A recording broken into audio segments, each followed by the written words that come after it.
is a presentation of Fox Sports. We are Fox Sports. We are MC. The Royals hook up with 22-year-old Rick Porcello tonight. Back on April 10th, Porcello lasted just 5 innings against the Royals, giving up 5 runs on 9 hits and took a loss. Game 2 with Porcello and the Tigers is next on Fox Sports Kansas City.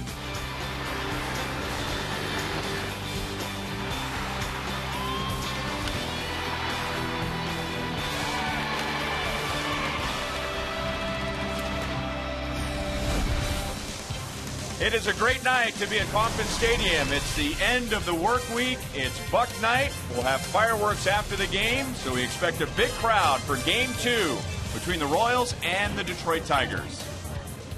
Hi, everyone. Welcome back to the ballpark with Royals Hall of Famer Frank White.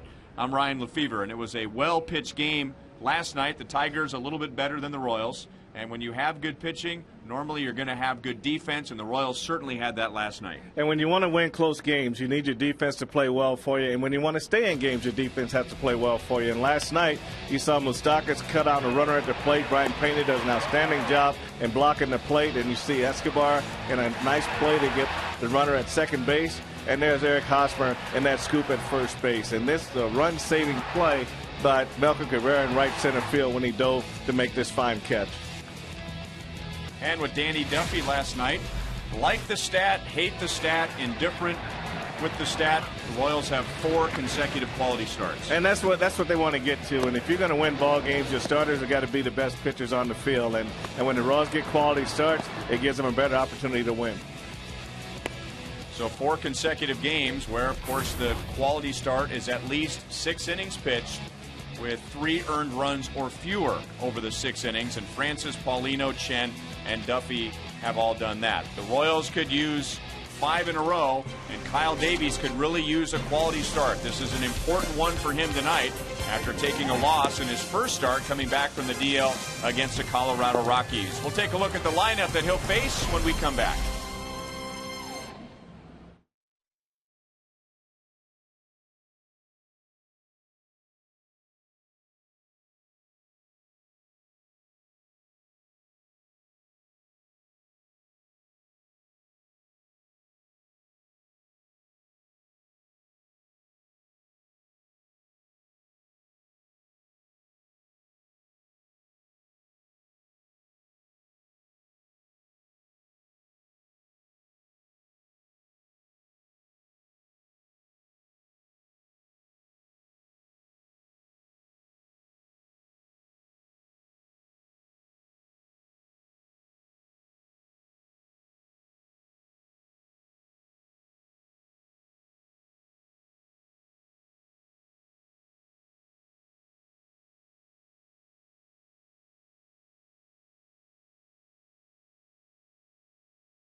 to Missouri Lottery. When you play, students win.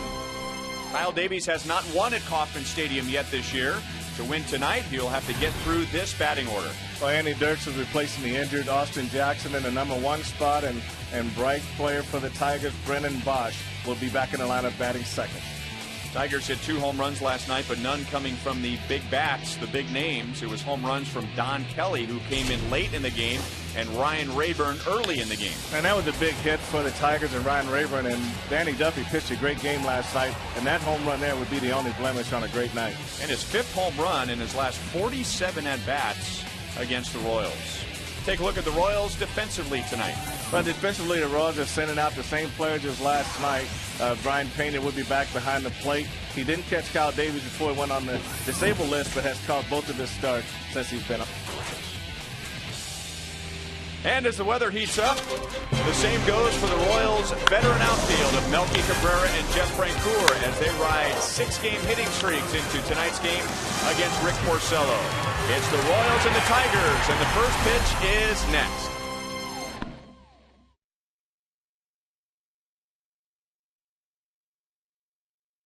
Testing, testing. Hi, Frank.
From beautiful Kauffman Stadium in high definition, brought to you by Time Warner Cable. Get no fee HD with digital TV from Time Warner Cable. And a look at left field and the Royals bullpen, where Joel Goldberg is standing by. And a new addition as well, but a familiar face with Danny Duffy briefly going to the minors. Ryan Everett Tiefert called back up.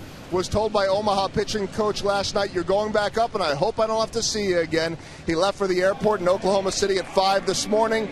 Caught a 7 o'clock plane, got to Omaha at 10:30, packed up stuff in the apartment, packed up stuff at the park, got here at 4:15. He said he's thrilled to be back in the big leagues, plus happy to get to the cool air of Kansas City. Yeah, that's right. It was 107, he said yesterday, in Oklahoma City. Guys? Well, that's life in AAA. That's nothing big for Tiefert to getting up that early and catching a flight to KC as Kyle Davies makes his 11th start. We take a look at the key report and numbers that Kyle obviously needs to improve tonight. He is making his 2nd start since coming back from the disabled list. Took a loss on Saturday at Colorado. Gave up 7 runs, 4 were earned. However, the 3 unearned runs were a result of his error. And his first pitch is driven to deep center field. Melky can't quite bail him out. And Andy Dirks, 1 pitch into the game, is at second base.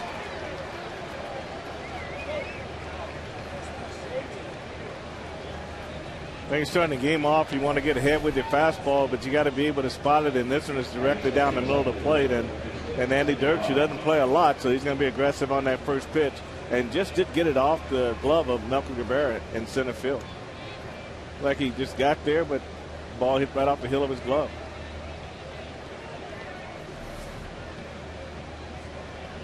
One of those balls you go a long way for, and you feel your feet hit the track, and you're not quite sure where you are. And now Brennan Bosch. Both Dirks and Bosch were not in the lineup last night. Bosch has been a regular for the Tigers, but he fouled a ball off of his right knee on Tuesday in Anaheim. He had not played since, so back in there tonight.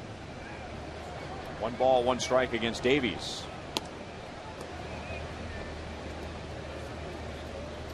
Having a very good first half, as he did last year. He had .342 in the first half last season with 12 home runs, and then really tailed off in the second half. Batted just .163 with 2 home runs.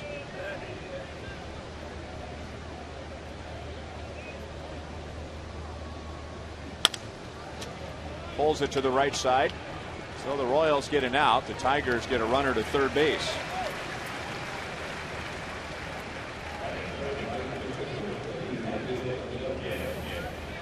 .83 degrees at Kauffman Stadium. The game started at 7:10, and the time and temp is brought to you by the Parking Spot. Easy to spot, easy to park. The Parking Spot at KCA.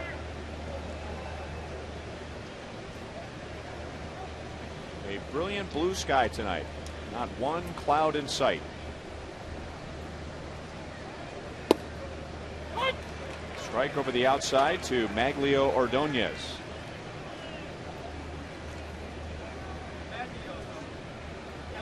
Told you last night, Ordonez having trouble with his right ankle. He broke that ankle last year and went on the DL this year because of problems with the ankle. And he hits that one into the Royals bullpen for his 3rd home run of the year, and the Tigers take a 2-0 lead in the first inning.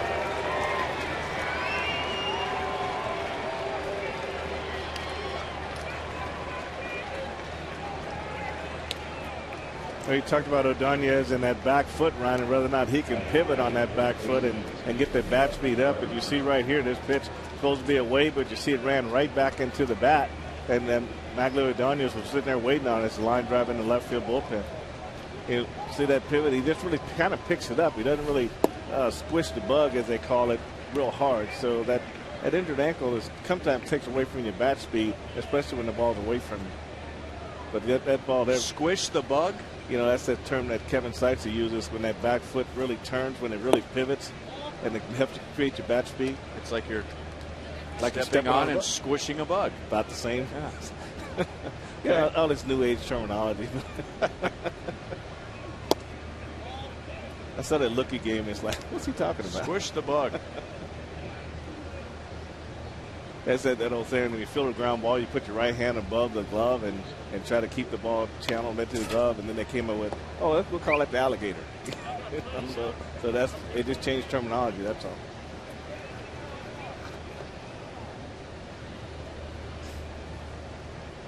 Miguel Cabrera 0 for 3 with a walk and a run scored last night. A rare hitless game for him here at Kauffman Stadium. A .376 career hitter before that, and Kyle Davies strikes him out. And Cabrera is in a slump at the moment, just 3 for his last 27. That's the second out of the inning. When you take a look at this swing, this ball is going to be on the outside corner, still running back a little bit on the plate. And Kyle wants to get that four-seamer when he wants to throw that pitch. You don't want it to run back out over the plate, but he was able to get it by Cabrera. And when you get into a funk, no matter how good the hitter you are, you do swing and miss for a while.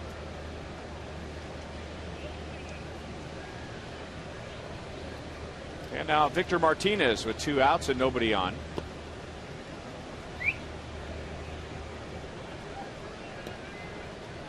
Martinez 0 for 4 last night, and just like Alex Gordon, found out he would not be going to the All-Star game.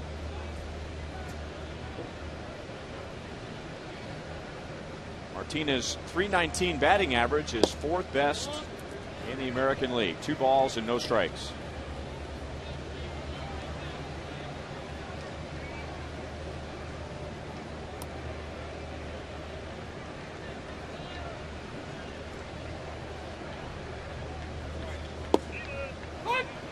Two and one.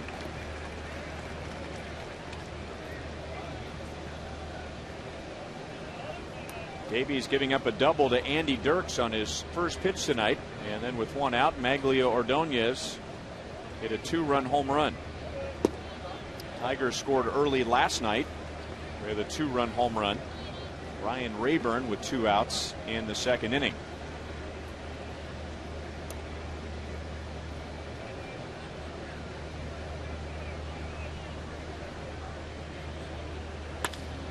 And that's hit well to left field. Alex back into the sunlight and makes the catch. Well, the Tigers get 2 in the top of the first.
The Tigers take the field with the lead, and we take a look at the Royals batting order tonight.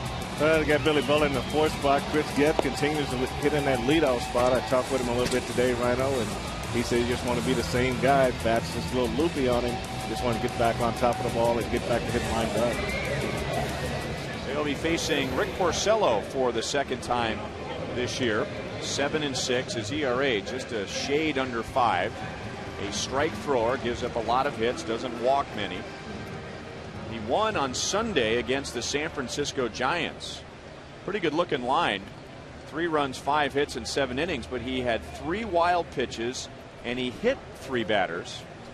The Royals are loaded with left-hand hitters tonight against Porcello, which is good because lefties are hitting .329 against him.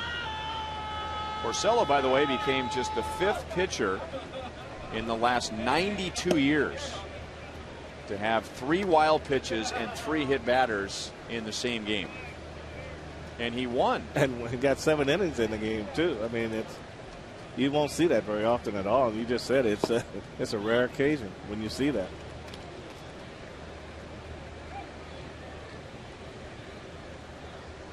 Chris Getz 1 for 4 last night, batting .258. And chops it off the plate. Inge was playing in, but fumbles, and Getz will be safe. You know, that swing there was kind of typical of what Chris Getz was talking about. He said Peralta plays him up the middle, and he's manipulating his bat, trying to hit the ball in the hole over there, but he's not getting the ball solid like he wants to. And Inge comes in and just overreaches, gets the ball up near the heel of the glove, and bobbled it. It is an error on Brandon Inge. And now Getz with his 15 stolen bases at first base. He was caught stealing in the first inning last night. The Royals opened the game with back-to-back hits against Max Scherzer, and then Getz taking off for third, trying to steal third, and Scherzer spinning off the mound and threw him out.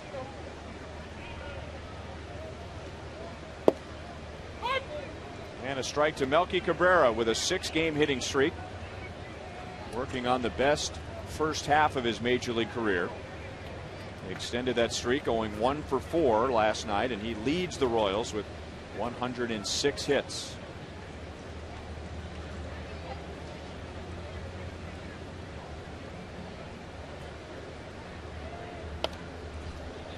Oh and 2.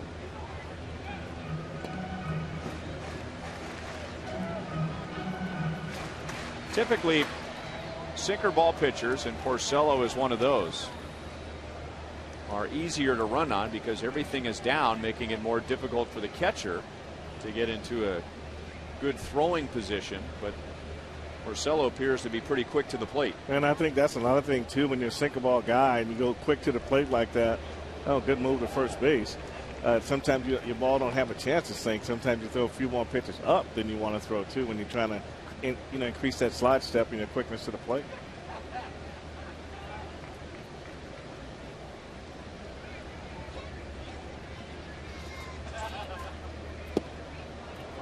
One ball, 2 strikes on Melky. Now, Porcello's done a pretty good job. He's holding the ball a long time, and then he pitches, and on that pitch right there, he just came up, got set, and went right to the plate. So he's really trying to compensate for his quickness to the plate by just doing a few more different things on the mound to kind of keep that runner from running. 2 balls, 2 strikes.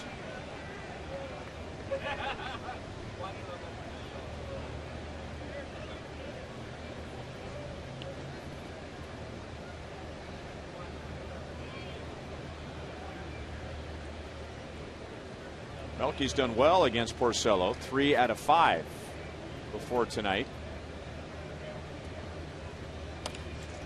And fouls off a tough pitch down and in.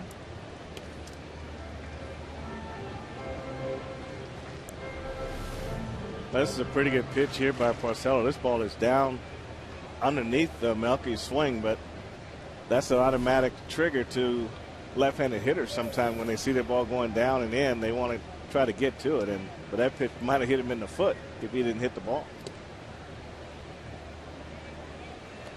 Porcello was the Tigers' first-round pick in 07. He got to the big leagues in 09. He was 20 years old, and he won 14 games for Detroit with a good ERA. In 2010, he went 10-12, and his ERA went up a full point. And now off to a 7-6 start this year with an ERA right around 5. But you can see why the Tigers' expectations were high. First of all, first-round pick, and then you win 14 games as a 20-year-old your rookie year. And that's the year that Jim Leland promised to take care of him. Getz is running. That's through the right side. Getz will keep on running. So Melky Cabrera comes back from 0-2. He is hit in 7 straight, and the Royals come back with runners at first and third and nobody out. Seems like when he gets 2 strikes, he seems to concentrate a little bit better, and he gets about putting the bat on the ball. And this pitch is right over the plate and just finds a good spot on the infield. Base hit by Raven on second base, and Chris Getz running on the play makes the third base very easily.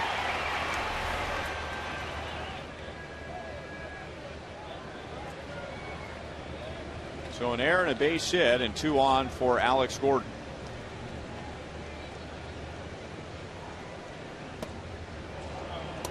No balls, 1 strike. Alex is 1 out of 11 against Porcello, and I bring that up because Alex typically does well against sinker ball pitchers, and his swing usually works well with the sinker baller. He's got a little bit of an uppercut with a ball that's going down, and that's usually a good point of contact. Sinker going down, swing coming up, but just 1 hit in 11 at bats. One of the great examples is Fausto Carmona of the Cleveland Indians, among others, but Carmona really stands out. A good sinker ball pitcher that Alex just wears out. Yeah, a lot of lefties are low ball hitters, and like you say, you get that little up in your swing, it makes a big difference if that ball's not sinking hard.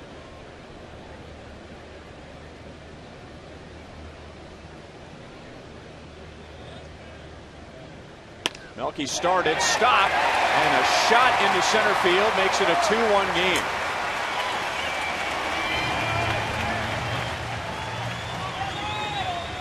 So on an 0-2 pitch, a line drive up the middle. Porcello saw a flash. Frank? Well, it went right by him, and it's a pitch that he doesn't want to throw for a strike. He definitely didn't want to get it out over the plate like that, being ahead in the count. So just a poor execution by Porcello, but great execution by Alex Gordon. They hit that ball with 2 strikes right back up through the box. So an error. 2 hitters down in the count, 0-2, eventually getting base hits. And the Royals are just getting started. 2 on, nobody out.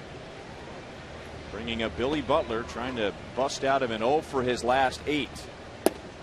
And he takes a slider down and away. 0 for 4 last night, dropping his average down to .291. He is a .318 career hitter against Porcello. And a slider outside again. 2 balls and no strikes.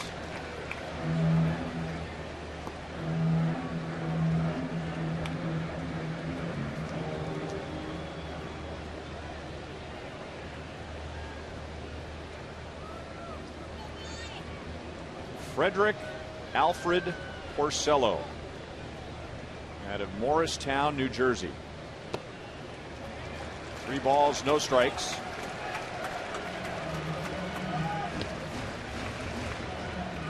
You don't win 14 games as a 20-year-old in the big leagues as he did in 09 unless there is some maturity involved, and that was something that came up quite a bit that year from the Tigers.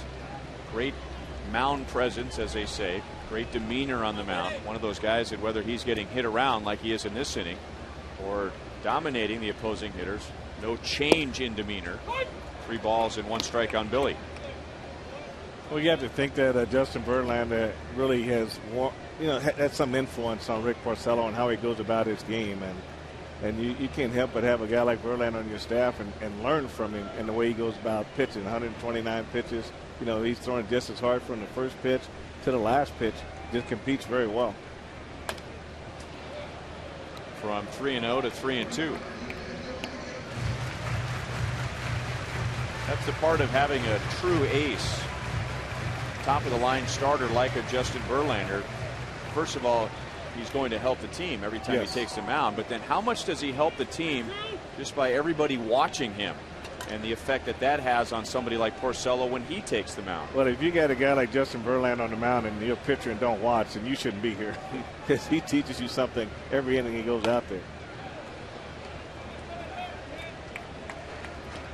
When Verlander would pitch against the Royals and Zach Greinke was here, even Greinke would admit that he would pay attention to Justin Verlander.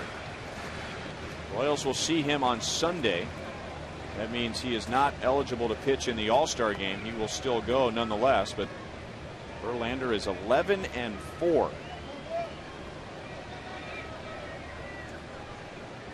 Runners go. Billy strikes out, and it's a double steal.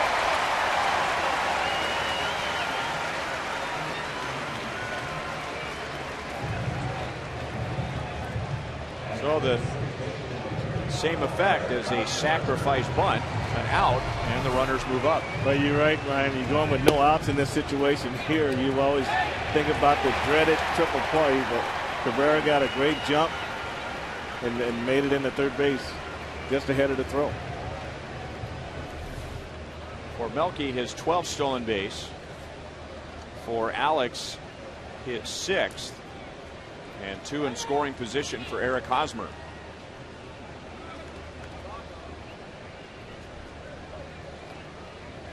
Hosmer scored the Royals' only run last night with a leadoff double. That was in the 5th inning against Max Scherzer, and came around to score on an RBI ground out from Mike Moustakas. Ball 1 in the dirt.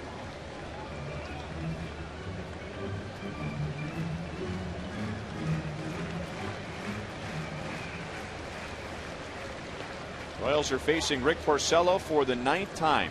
Eric Hosmer for the 1st time.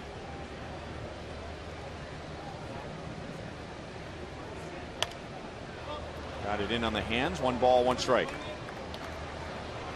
I've been asking young players past few years about when their swing is right, where are they hitting the ball?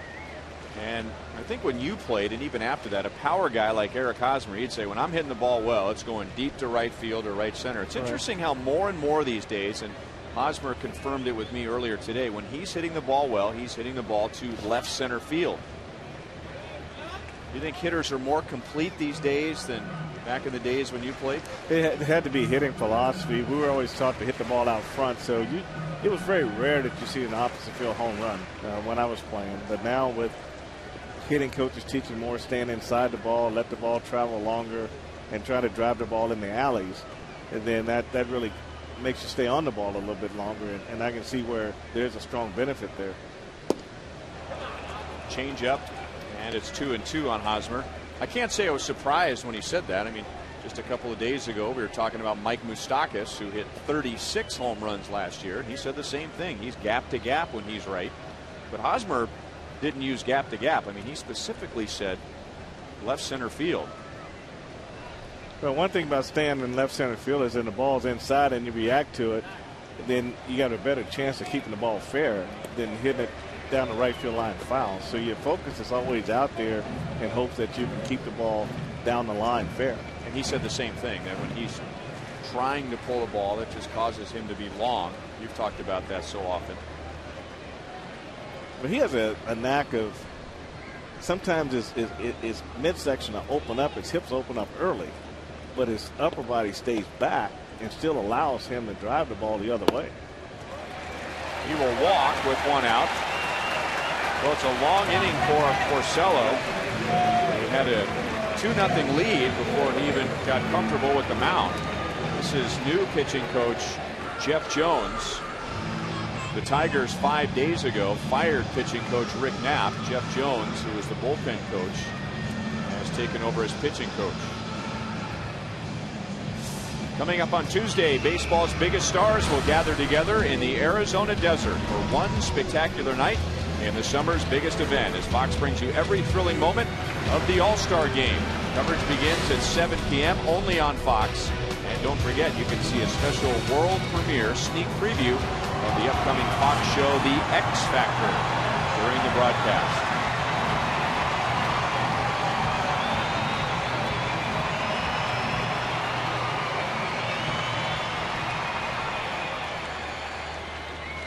So an error, 2 singles, 1 driving and a run, and now a walk.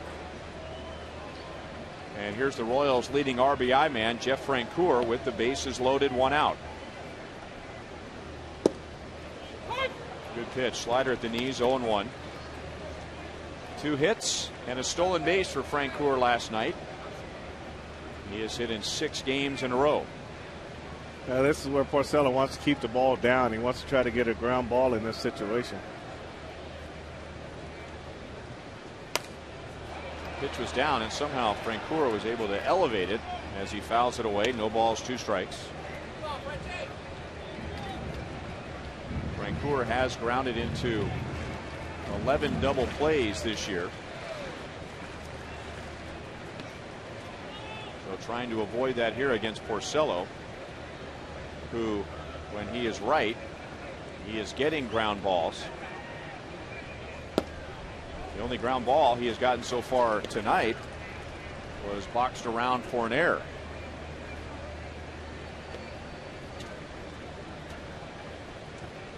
A 30-pitch bottom of the 1st inning.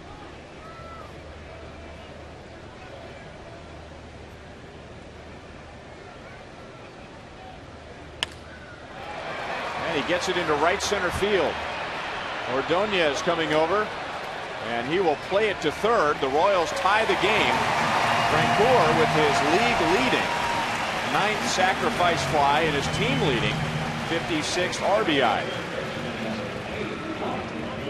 It really wasn't an easy pitch for him to handle. He was able to get the bat on it and get it deep enough in right center field to bring Cabrera home. But you can see where this pitch is, down and away, and and he stretched as far as he can stretch to get enough bat on this ball to get it out there deep enough. And you can see the good tag at third base, and Cabrera scores easily on that ball. It's just amazing how you can be thinking one way, the ball's out there, and he have enough bat speed and enough strength to get the ball out there that far. Now a ground ball up the middle, and it leads Peralta to the bag. Mike Moustakas is out, but the Royals come right back, and they get 2 in the bottom of the first.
To you by AT&T, the nation's fastest mobile broadband network. By Panera Bread. Order online at PaneraKansas.com. And by Chevy's, your Kansas City area Chevy dealers.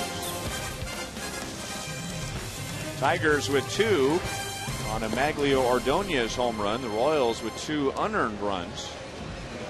An error charge to Brandon Inge. Alex Gordon and Jeff Francoeur driving in runs to pick up Kyle Davies. So we're back to even as Davies takes the mound in the second to face Johnny Peralta, Alex Avila, and Ryan Rayburn. Well, Kyle Davies has new life. He's back in the ball game, and let's see if he can take off from here. Really had difficulty against the Rockies on Saturday just getting the ball down. Gave up 1 run in the first and then 6 in the second. 3 of the runs were unearned, but it was his error, which brings up the great debate. If a pitcher commits the error, should those runs still be considered unearned? What do you think? Well, once he releases the ball, he becomes a fielder, and he's just like any other infielder making a mistake in that situation. But I think that you look at pitchers and ground balls that hit back to them when they don't make the play, then they get base hits. So it's hard for the pitcher's got to work pretty hard to get an error. Well, and what you just described is why they are still considered unearned runs, and it's the pitcher's argument of why they should be unearned runs. I've always felt, though, the difference between earned runs and unearned runs was to protect the pitcher. And you'd say, well, it's not his fault. Somebody committed an error. But what if it is his fault? Good point. Good point. They got their cake and eat it too. Well, it's one of those things where you people have some pitchers and they expect you to catch everything. But when they don't catch it, well, I'm the pitcher.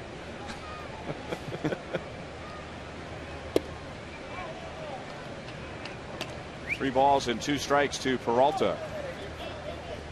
Well, I tell you, as a middle infielder, it really helps you when you have a pitcher on the mound that knows how to field, and playing behind Larry Gura and Brett Saberhagen, they can really make your job a lot easier. Alex hustling over into left center field, but can't catch up to the Peralta line drive. Didn't sound like he got it solid, but hard enough for a leadoff base hit. Coming up tomorrow, Game 3 with the Tigers. We hope that you'll come out and celebrate 100 years of Buck O'Neil. It's a 6-10 game with the Tigers, and the first 20,000 fans receive a Monarchs pennant presented by Sprint. So get to Kauffman Stadium early for the Buck O'Neil Centennial Celebration. We already have our Monarchs pennant proudly displayed here in the booth.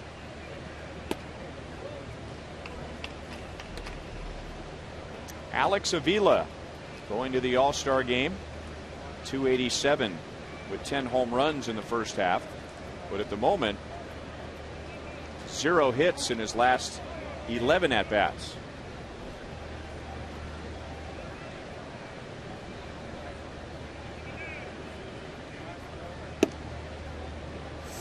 Two balls and no strikes. Here are the starters. So Avila will be back at the plate. 3 other Tigers will be going to the All-Star game. Pitchers Jose Valverde, Justin Verlander, and Miguel Cabrera, but Avila is the only starter. Not bad for a guy who, not long ago, as a senior in college, became a catcher.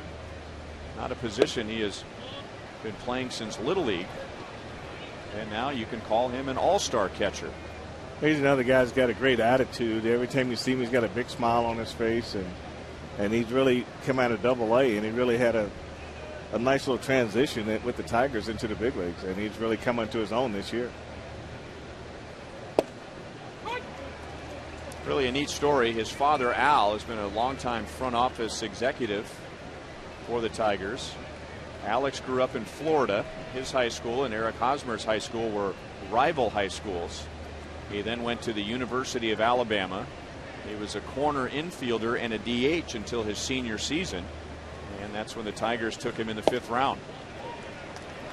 So after the single, a walk. Davies first tonight, and back in trouble with 2 on and nobody out.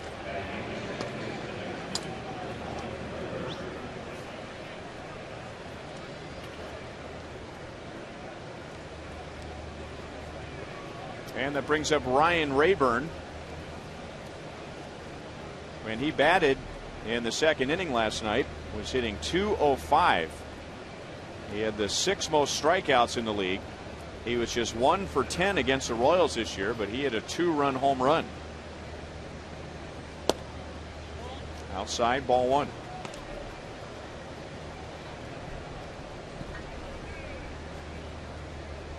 Seen quite a few Tigers move through second base the past couple of years, with Carlos Guillen out with the microfracture surgery on his knee, which takes a long time to heal. So Scott Sizemore, who's now with the A's, Will Rhymes, Rayburn, Ramon Santiago, we saw him last night at second base. Carlos Guillen has started his rehab games. The Tigers are hoping to see him after the All-Star break. Well, he's really had a hard time staying healthy. You know, every time it looks like he's off to a great start, something happens, and just hadn't been very dependable to the ball club. Guillen on the disabled list 3 times last year and once in 2009. And has not played a game in the big leagues this year. 1 ball, 2 strikes. I think with Ryan Rayburn, Jim Leland understands that he's not going to have the range at second base that he wants to see, so he'd rather go with a guy that's got a little pop in his bat and may help the offense rather than bring in a guy who's not swinging the bat well just to catch the ball.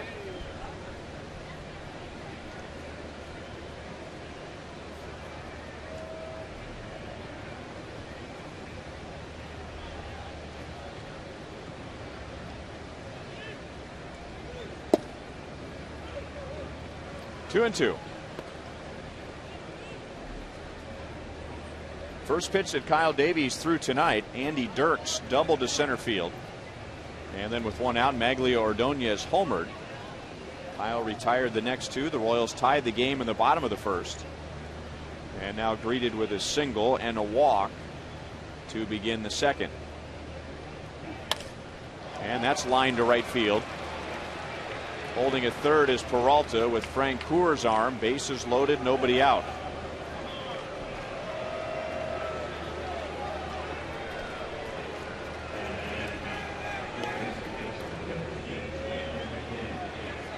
I think the one thing that Cal Davies is going to have to do, Ryan, is you got to start pitching inside a little bit more. You live on the outside, and basically you just take the hitter right out there with you. And Ryan Rayburn just stayed with that slider and just hit it like he was looking for it. I mean, if you pitch inside a little bit, now you got him to reach for that pitch. You have a different result. You know, we've been saying this ever since Kyle Davies got here in 07. He has, quote, good stuff, and that refers to velocity and movement. So some of his pitches would be considered above average as far as stuff goes. Moustakas into foul ground. It's been a tough night for Brandon Inge. Committed an error that led to 2 unearned runs in the bottom of the first, and now he pops up with the bases loaded. But, you know, Kyle, with his velocity and his movement, you get the feeling that the hitters are a little too comfortable at the plate. I know they are. When you go to that outside corner like that repeatedly and drag those hitters out there, and they hitting line drives to right field on a slider that they shouldn't really hit, then it tells you got to set the pitch up better. The first pitch leads to the second pitch, and you got to have an idea that each pitch has a different meaning. I mean, the lefties, if you watch the game, you're seeing the running fastball.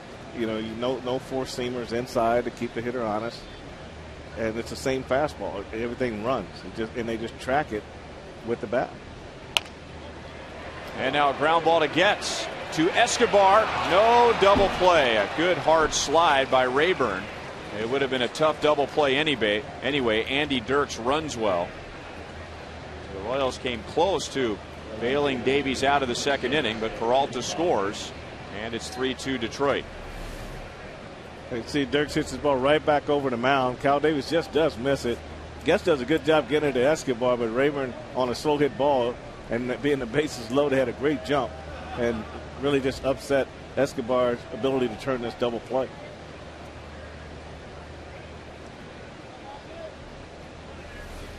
So Dirks, who was born in Hutchinson, Kansas, gets the RBI to put Detroit back out in front.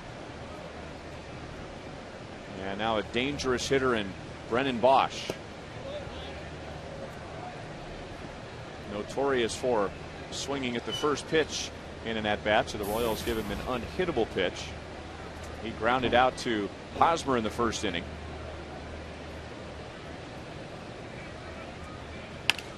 And grounds it back to Davies. So the Tigers regain the lead, but they had the bases loaded with nobody out, and they get one.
Go to the bottom of the second inning, and joining us in the booth is our good buddy, one of the nicest guys in Kansas City, Negro Leagues Baseball Museum President Bob Kendrick, who is always the best dressed guy in the stadium, isn't he, Frank? Always, huh? Always. He doesn't have his hat on, but he'll have a hat. Oh, let me see. Oh, it's over there. Okay. He could borrow the Smooth nickname every now and then, couldn't he? Every day. Right? Every day. Well, let's get right to it, Bob. Are you satisfied with what the Royals are doing for the museum and Buck O'Neil tomorrow? Well, it is a tremendous honor what they're doing to remember our dear friend and beloved John Buck O'Neil. And so, we're really pleased with the fact that this is such a big year. Buck's centennial celebration is something that is really important. This is going to jumpstart a series of programs and activities and fundraising events built around this centennial celebration. And so now we're very, very pleased with what the club has done. And, we have a wonderful partnership. And we're excited about the future of those working relationships. And, with the All-Star game coming, we've been having some great talks about things that we could potentially do to help put the museum really on a world spotlight, to give it a world spotlight. And so we're really, really pleased. Bob, can you tell us some of the things that going forward, like in the fall, to celebrate the 100 years? Well, the big birthday party is planned for Saturday, November the 12th. And it is going to be a big bash. And, we're very, very proud to have the Honorable Mayor Sly James and his wife, Nisha, who have joined us as honorary co-chairs, U.S. Congressman Emmanuel Cleaver II, who is also, he and Diane have joined us as honorary co-chairs. And so, we're laying the groundwork for what's going to be a substantial citywide celebration. We don't want it to be the Negro Leagues Museum just celebrating the Buck. And so with the Royals jump-starting this effort, and then on October 6th, we'll open a brand new exhibit on the life of Buck called Right on Time.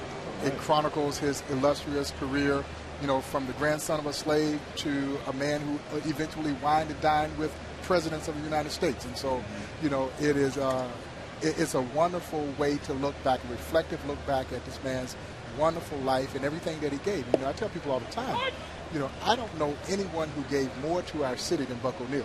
Now, there may be others who gave just as much, but there's no one who gave any more to this great city of ours than Buck O'Neil. And so we think that his centennial celebration is something that deserves to be celebrated. Does it take away from the celebration that the two teams won't be wearing the uniforms tomorrow? Well, I don't know if it takes away from the celebration. Certainly now I'd be lying if I didn't say that it was always something that we took great pride in when we saw those major league athletes in those uniforms. But, I don't think that it takes away from what we're trying to do with this particular celebration. And so, that's the thing when you have tradition. And the Royals created a wonderful tradition of the guys paying homage to the Negro Leagues by wearing the uniforms. Were the Royals the first to do that? I believe they were actually the first in the major leagues to do it. And it made sense. This is the home of the Negro Leagues Baseball Museum, the birthplace of the Negro Leagues. And so what the club has done through the years has been tremendous in terms of elevating the awareness of the Negro Leagues. And, obviously all the guys took great pride in seeing those young athletes wearing those uniforms and seeing them wearing the pants up high, that kind of thing. And I wore those a few years. So sentimentally, yeah, we'll miss that. But, it doesn't detract from what is still going to be a great celebration.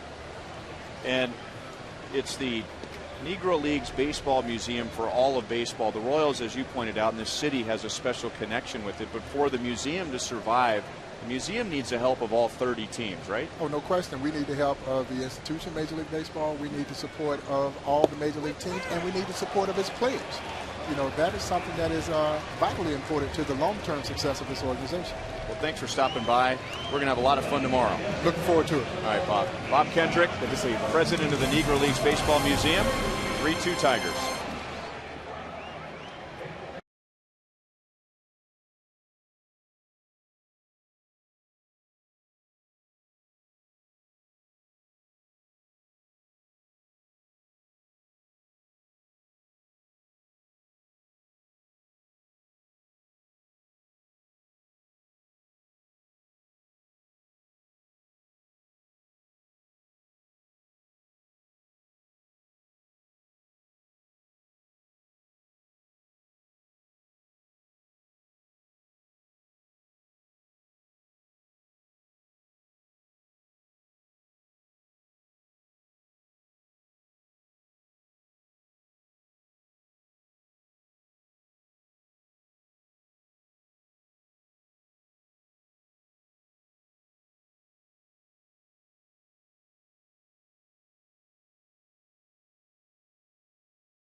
Royals baseball is brought to you by Sprint. And tonight's You Call It question. We ask you, what is the most unusual entrance into a game from the bullpen? We saw Heath Bell on the last road trip. Phil Coke last night for the Tigers, sprinting in. Jose Valverde spitting in. And then the Cirque du Soleil guy in San Diego. This was his first pitch. Or right before his first pitch. It was amazing how many guys were standing around watching that first pitch. There you go. Oh, my goodness. And then he threw a strike. Watch this. Watch the pitch, though. Oh, man, I'd have been dizzy. I probably ended it right on my belly with the wind knocked out of me trying to make that spin. Valverde getting the save last night. 2 balls and 2 strikes on Maglio Ordonez. So there are your 4 options in our Sprint You Call It question for tonight. Text 432-432, enter keyword Royals, followed by a space. A for Heath Bell, B for Phil Coke, C for Jose Valverde, and D for the Cirque du Soleil guy. We think his name is Walter.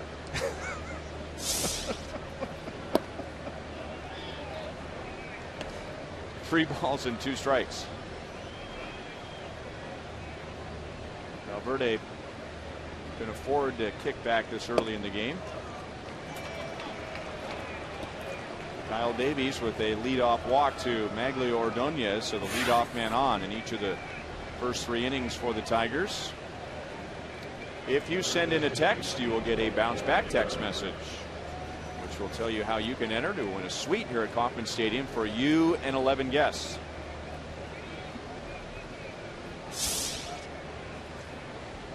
So Ordonez at first, and now Cabrera and Martinez coming up. And that's drilled to left center field deep. Back goes Alex Gordon, and it's off the screen in front of the scoreboard. Second and third, nobody out. Miguel Cabrera struck out swinging in the first inning by a fastball, and it appeared that he was not ready for a fastball, but he was ready for the first pitch this time around. Well, he got that cutter, and it stayed in that 89-mile-an-hour cutter that he was able to get down in the zone and not over the plate, and he was sitting there waiting on it. So that's not where Kyle Davies wanted that pitch.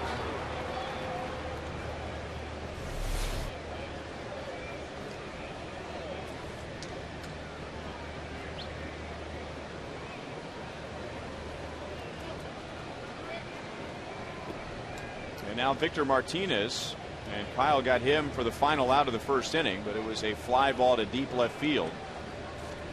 Martinez 0 for his last 7.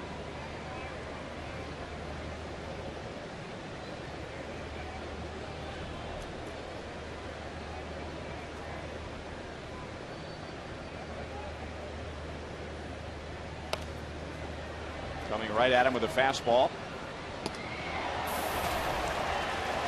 That was a really good pitch by Davies right there. He got that pitch in on him a little bit and kind of tied him up. And I just think he needs to do a little bit more of that and try to establish how he wants to get the guys out. If he wants to get them out of the way, then you got to pitch inside to set that pitch up. So you got to go back to making one pitch mean something to the next pitch.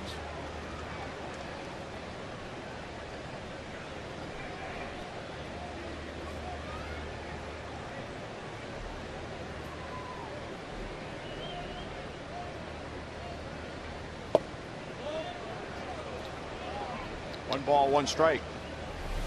This is the previous foul ball. Look at that. Oh, wow. My goodness. And the fella she's with is just in shock. He said it should have been me. Yeah.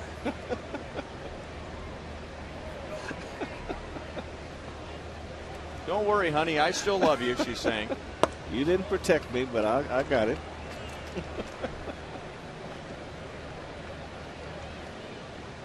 Hate to bring this up, but gosh, what a tragedy in Texas yesterday. Yes. My goodness. I couldn't believe it. Well, it's good to see a foul ball or a souvenir being celebrated. I mean, just feel so badly for that little boy and the family, and you wonder how Josh Hamilton is taking it. It's got to be tough. I mean, you definitely, it's not your intention. You want to be nice and give fans baseballs, and when something like that happens, it just takes all the steam out of you as a player, because you thought you were doing something good, and now you just it's a total letdown.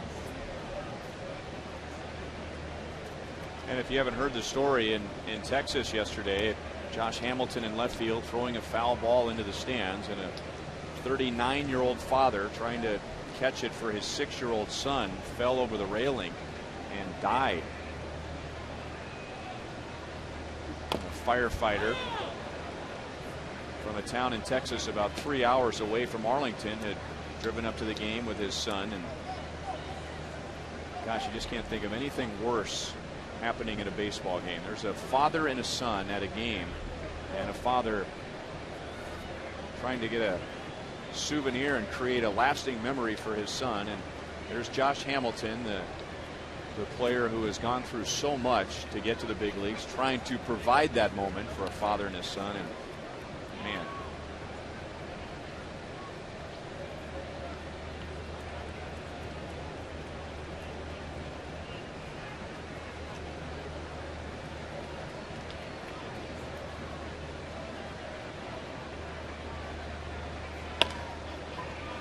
this will get a run home, and Getz throws out Victor Martinez. So the leadoff man on in all 3 innings for the Tigers, and that leadoff man coming around to score. Royals baseball is brought to you by Kia Motors. To learn more, visit kia.com. And by the State of Missouri Tobacco Quit Line. Call 1-800-QUIT-NOW.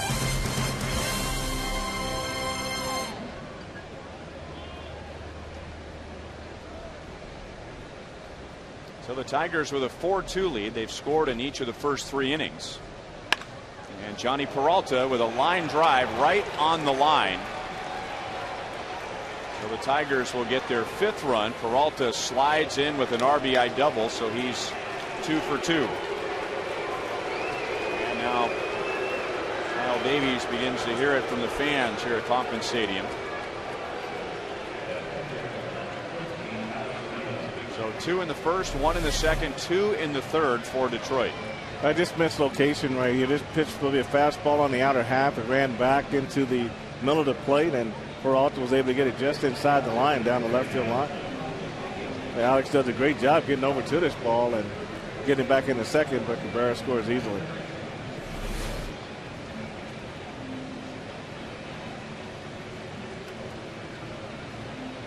So as Bob McClure goes out to the mound, we'll update our Sprint You Call It question. The most unusual entrance to the game from the bullpen.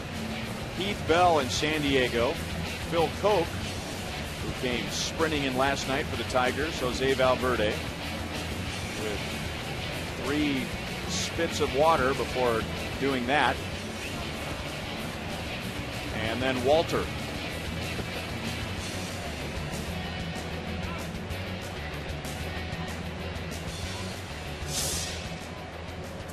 No surprise. 49% going with the Cirque du Soleil guy.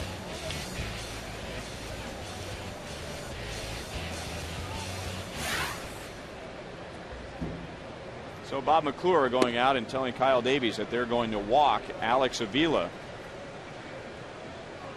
setting up the possibility of a ground ball and a double play. And Nate Adcock is throwing in the Royals bullpen with 1 out in the 3rd inning.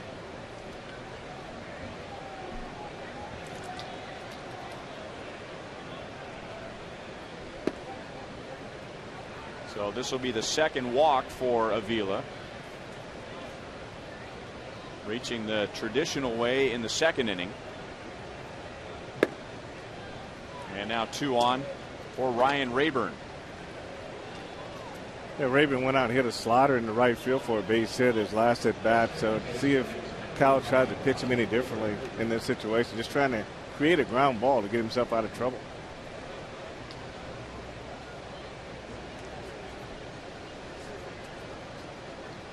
Well, as we were talking about last inning, Kyle trying to work the outside part of the plate, and Rayburn really seemed to pick up on that, and his base hit was to right field. So we'll see if the Royals pitch him differently this time around. Starts him off with a curveball for a strike.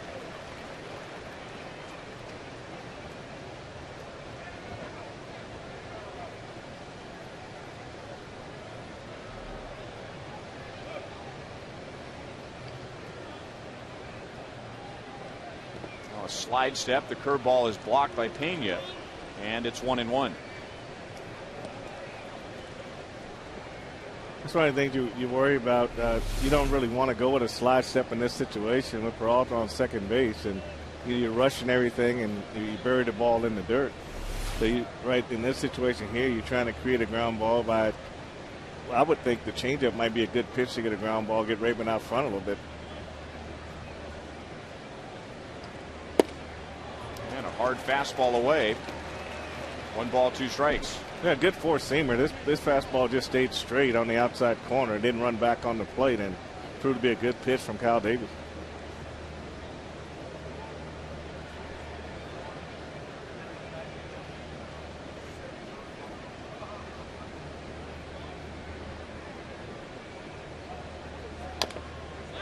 Came up and it got Rayburn in the face, or at least under the helmet.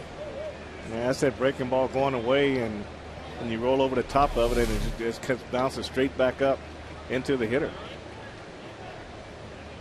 Well, he's pretty fortunate right there.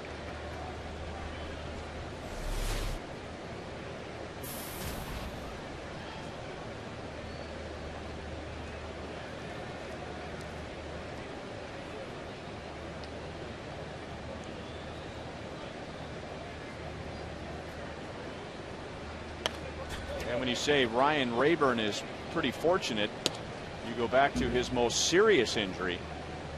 Drafted by the Tigers in '99, and then during the 2002 offseason, he was involved in an ATV accident which almost ended his career. Dislocated left hip, 2 broken bones in his left leg, and a broken collarbone. And the doctors weren't sure if he would play again. As it turned out, he was in the big leagues 2 years later.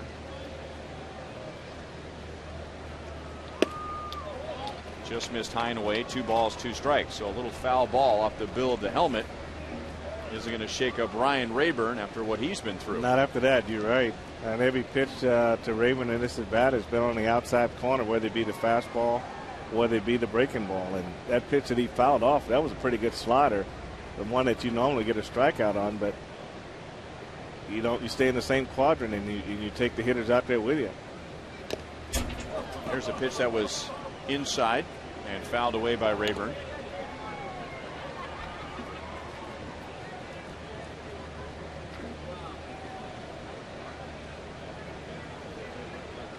You take a look at the Fox tracks and look at the first 6 pitches and where they were, and then the number 7 pitch is the one inside that tied him up.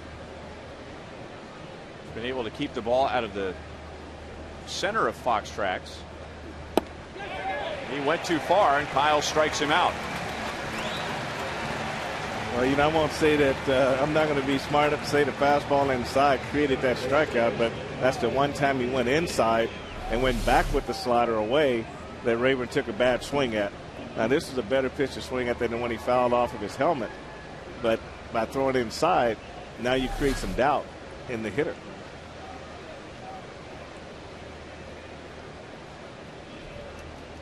So 2 on 2 out, and now Brandon Inge. Cut fastball for a strike. Inge, with the bases loaded and nobody out, last inning fouled out to third, and the Tigers only got 1 run out of it.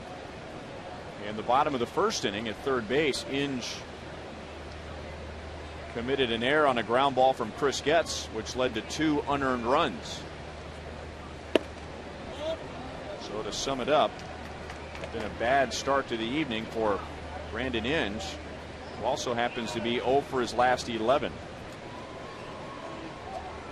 He has Peralta at second base, who has driven in a run with a double, and Avila at first.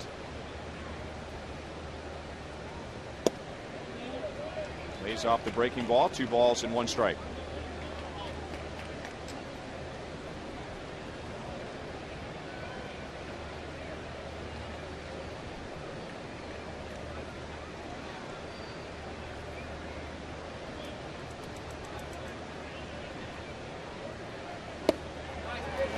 cutter again, evens the count at 2-2. When I look at Brandon Inge, who's a real good fastball hitter, and I see that he's 188 with only one home run, you wonder, what happened to his swing. I mean, this guy, I've seen him turn some fastballs around above the belt, but this year so far, he just hasn't been able to get on track. Grounds it to Moustakas. He'll run to the bag for the force. The Tigers at 2 in the third inning, and they lead by 3.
Will the real Ron Bryant please raise your hand? Thank you. Ron and Mary have been lifelong missionaries, helping various people in need, including prisoners in Mexico, as well as founding more than 300 Bible schools in Nicaragua. They're back in Kansas City to work with Missions International to collect and donate food to numerous food banks in Kansas City. And tonight, they are enjoying the game from the Buck O'Neill Legacy seat. Royals down by 3. They were down 2-0 before they even came to the plate for the first time tonight, but scored 2 against Rick Porcello, making full use of an error committed by Brandon Inge at third. And then Porcello striking out the side in the second inning. 1-2 on Melky. Singled, stole a base, and scored against Porcello in the first. Melky has hit in 7 straight games. Still 1-2. This swing gets so much shorter with 2 strikes, and his body gets out of the way, and he just uses his hands, and the ball really jumped off his bat when he uses that short, compact swing. And stroke to right field. It'll drop in front of Ordonez. Before Melky's single in the first, he was down 0-2. He got the count to 3-2. And then this base hit comes with the count 1 ball, 2 strikes. And he wants a piece of Miguel Cabrera. Well, you see Avila wants to get well inside. He's off really behind the back leg of Cabrera. This ball just didn't go down and in like he wanted it to, and he was sitting there waiting on it. Early in the game yesterday, Melky reached with a base hit and went chest to chest with Miguel Cabrera.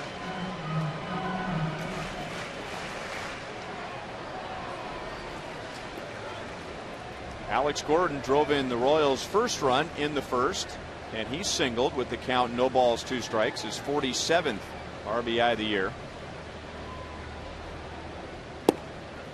Porcello misses down and away, 1 ball 1 strike.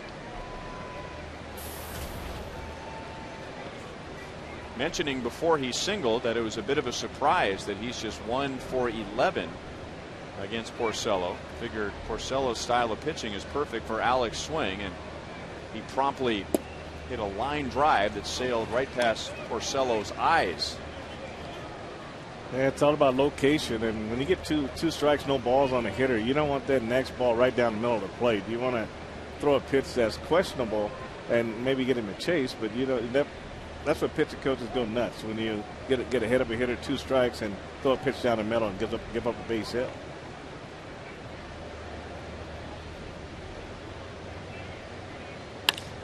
And Alex rolls it to the right side, so he's 2 for 2 tonight.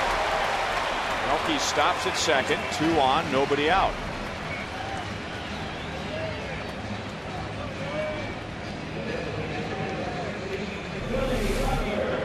Well, Alex takes advantage of the big hole over there. There's a sinker going down and away, and he pulls it back. He stays back, stays through it. Hands roll after contact, and just got it in the hole between Cabrera. This is a big hole between first and second right there. It's all it hits there every day if anybody can hit the ball in that spot. And Alex was able to make it.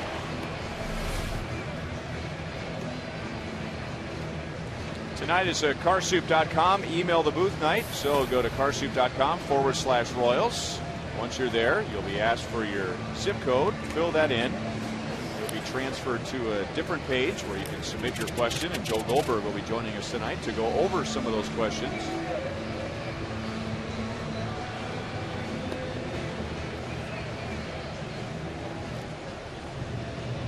Royals trying to hang in there as the Tigers have scored in all 3 innings against Kyle Davies.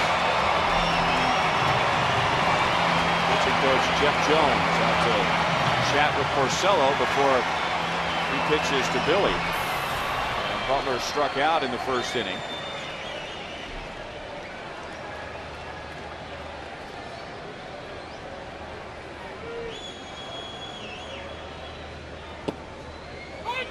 Fastball for a strike. He started Billy off with sliders in the first inning, so changing the pattern this time around.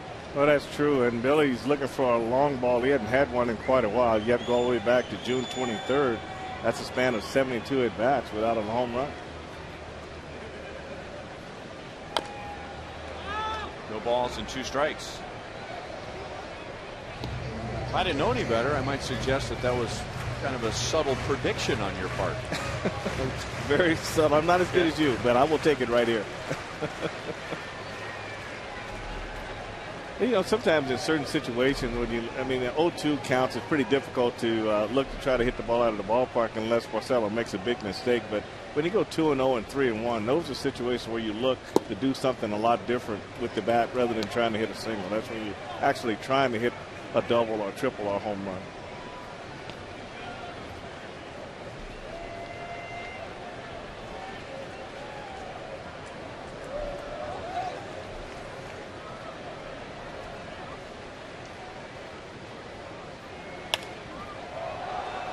Still 1-2. Well, the Tigers are concerned enough. They are working in the bullpen. Adam Wilk begins to throw. 2 runs for the Royals in the first inning, both unearned. And then remember, Porcello came back and struck out the side in the second, but in trouble in the third. Still 1 ball, 2 strikes. They were telling you when Jeff Jones went to the mound in the first inning that the Tigers made a change with their coaching staff. Rick Knapp was let go about 5 days ago.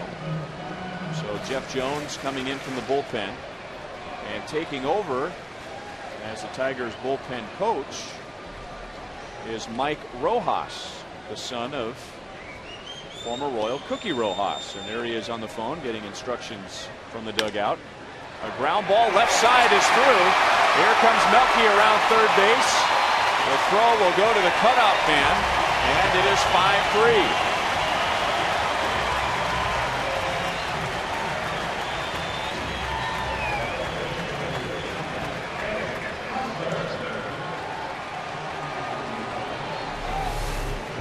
Well, Billy didn't hit it hard, just hit it in the right spot. And he got a lot of top spin on this ball, and You see hits down on top of it, and the ball hit the second bounce, got through between Inge and Peralta at shortstop. This next bounce here really takes off and got himself an RBI if we see Cabrera score on his base hit to left field.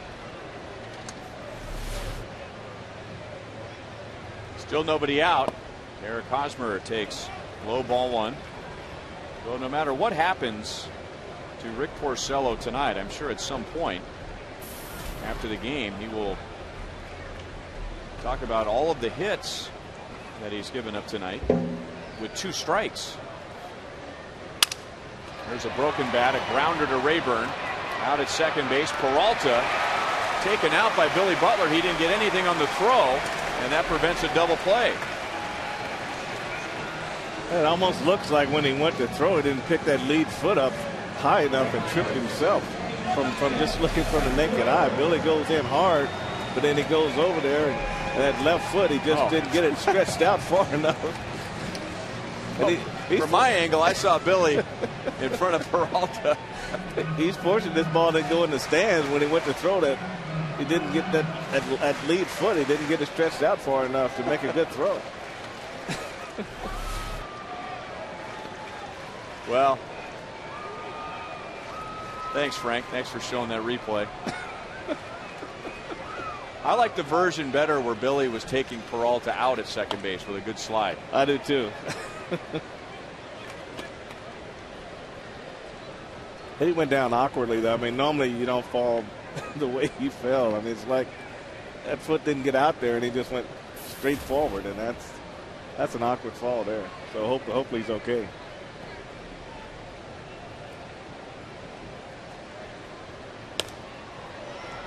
No balls and 2 strikes on Francoeur, who had a sacrifice fly in the first inning, his 56th RBI of the year, and his 9th sacrifice fly of the season. That leads the American League.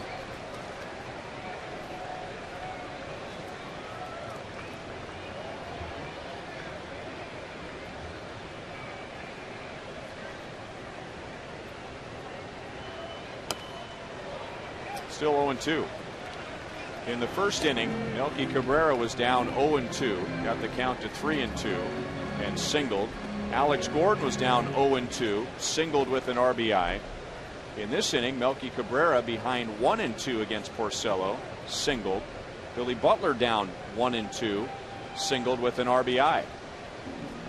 So Porcello in the first and third innings getting ahead, just not putting the hitters away, and he misses high and away. 1 ball, 2 strikes.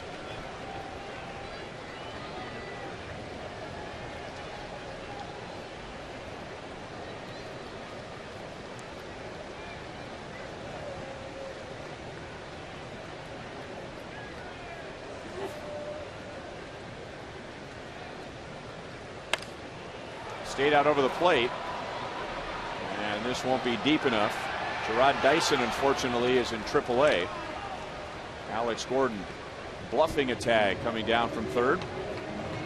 So runners at the corners and 2 down.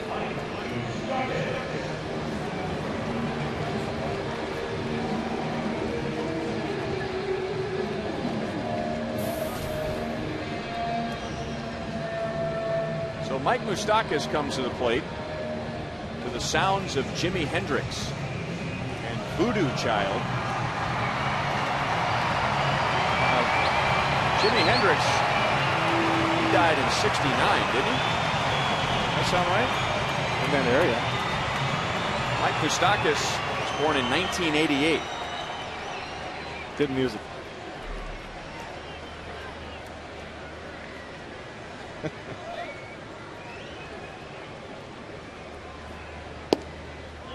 Porcello is outside, ball 1.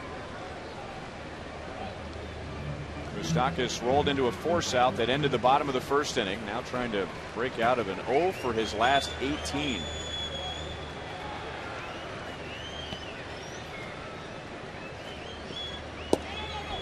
One ball, 1 strike. Kevin Shank with exhaustive research saying that Jimi Hendrix died in 1970. Mike Moustakas born 18 years after that. I can't think of anybody else in the league that comes to the plate to Jimi Hendrix. No, he's all by himself. That's a guy who knows his music. Yeah, I mean, that Jimi Hendrix version of the Star Spangled Banner was pretty awesome.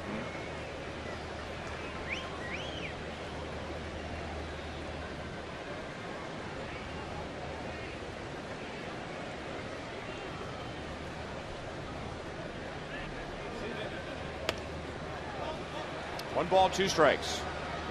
And the way things are going for the Royals against Porcello, maybe that's right where a hitter wants to be, down in the count. One ball, two strikes.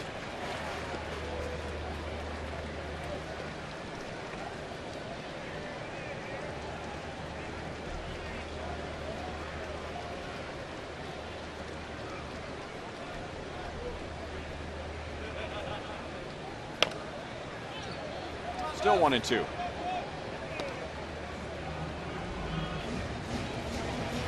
Rick Porcello got off to a slow start. His ERA after 3 starts was 6.19. By his 8th start, it was 3.08. So he really pulled it together. But then by his 15th start, it was back up over 5. So he's been all over the map in the first half. Moustakas hits a pop-up. Inge runs into foul ground. And that's the end of the inning. So the Royals get 1 to make it 5-3 at the end of 3.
Runs have been scored in 3 innings.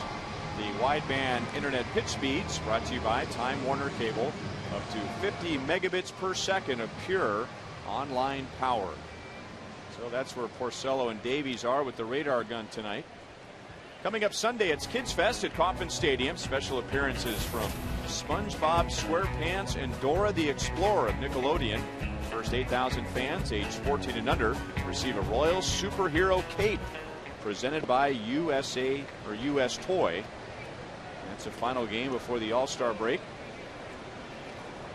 Royals will be going up against Justin Verlander on Sunday. Jeff Francis will pitch for the Royals. Sunday at 1:10. 2-0 on Andy Dirks. Born in Hutchinson, Kansas, grew up in the small town of Burton. He is out of Haven High School, then Hutchinson Community College for a couple of years, and then Wichita State, where he was drafted by the Tigers in '08. He doubled to center field on the first pitch of the game, and this time he drives Melky to the warning track. And for the first time tonight, Kyle Davies retires the leadoff man.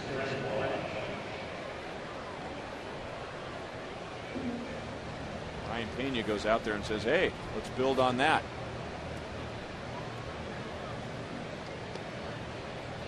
Think about Dirks. He attacks that fastball.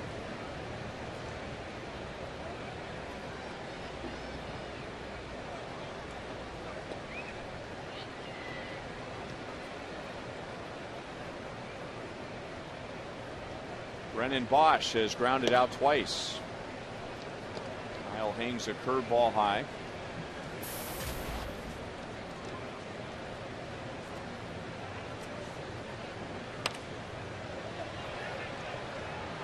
One ball, one strike.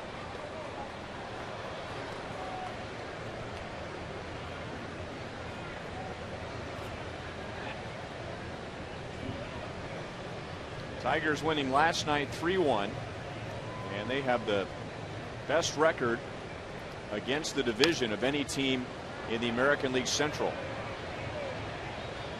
Alex makes the play in left field, so 2 outs in the 4th inning. Tigers are 16-7 against the Central Division. Hey, take a look at Alex on this fly ball. It looks like the ball came back on him toward the. He thinks he's going to catch it out in front of him, and all of a sudden the ball moves back, and he's catching it actually behind him in that situation. They had to get his face out of the way.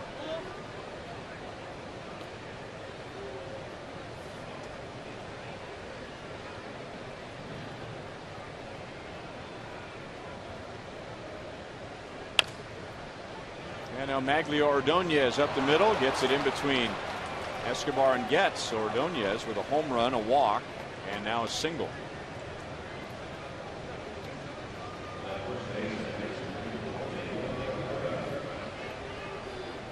And we'll take a look at tonight's league leaders, brought to you by your Kansas City area Toyota dealers. Most games played in the American League. 2 out of 3, 2 out of 4 playing tonight. 3 out of 4 are here at Kauffman Stadium. Austin Jackson, they say, done through the All-Star break. Soreness in his left wrist took him out of the game early last night and not expected to play in the rest of the series.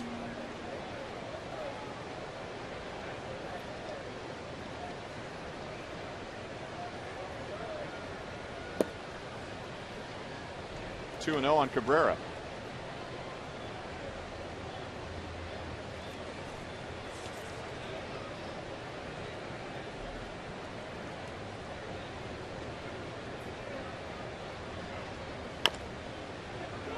Out in front of the mound.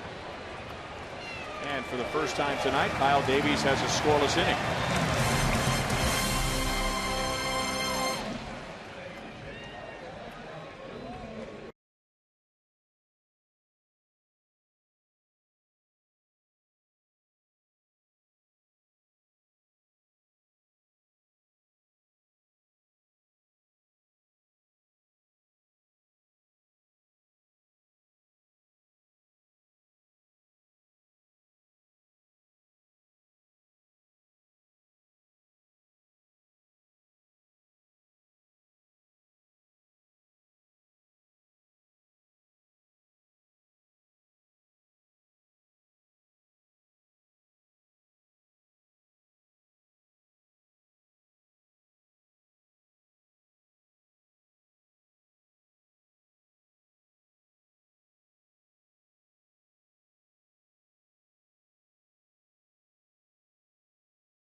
Greatness moment later in tonight's game.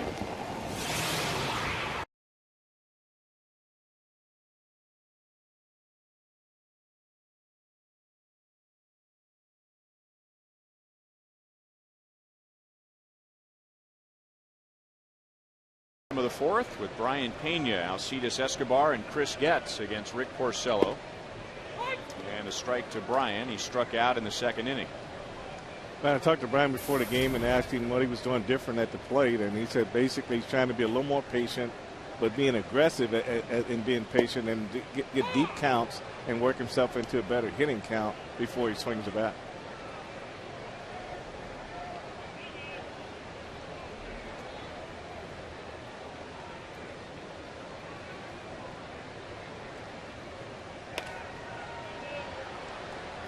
Still no balls, 2 strikes. 2 hits for Bryan last night in 3 at-bats.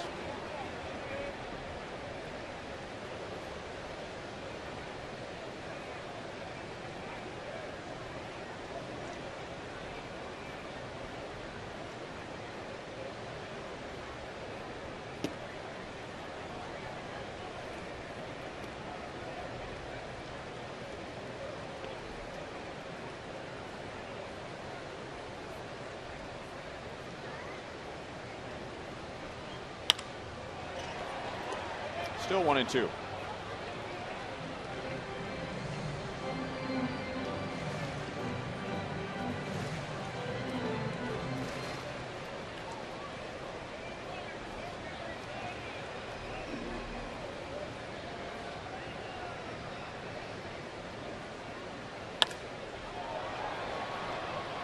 Shallow right center field, and Maglio Ordonez. 1 down here in the 4th. Royals and Fox Sports Kansas City present our second University Day game with KU night at Kauffman Stadium on July 23rd. All Jayhawk fans are invited to take advantage of special ticket prices and join us for special pregame activities. Go to Royals.com/KU for more information. Presented by the TV home of the Big 12, Fox Sports Kansas City.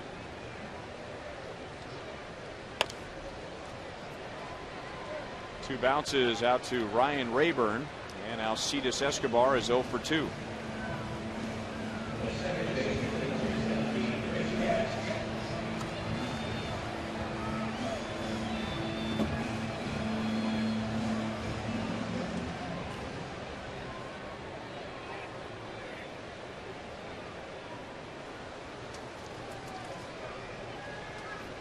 And now Chris Getz. I was talking to Chris before the game, and he said Peralta plays him up the middle, and he gets in trouble because he's trying to manipulate the bat to try to hit the ball, regular shortstop hole, and that's something he hasn't been able to do. And you can see right there how he manipulated the swing. Wow. He just can't quite manipulate the first base umpire. Doug Sisson has to drag him out of there. He gets in the game, and it didn't work.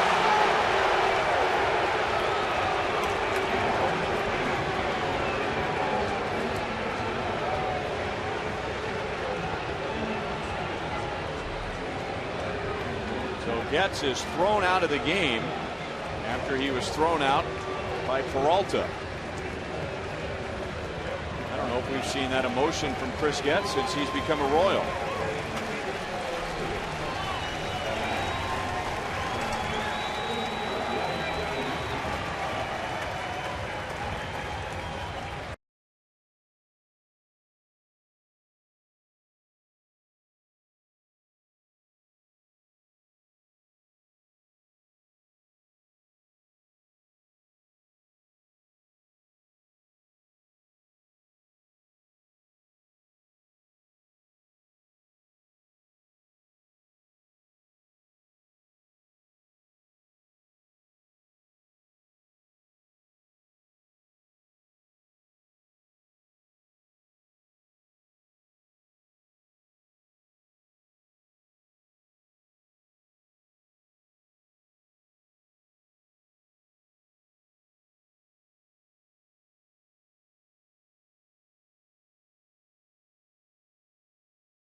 Chris Getz called out at first base by umpire Tom Hallion. Very close.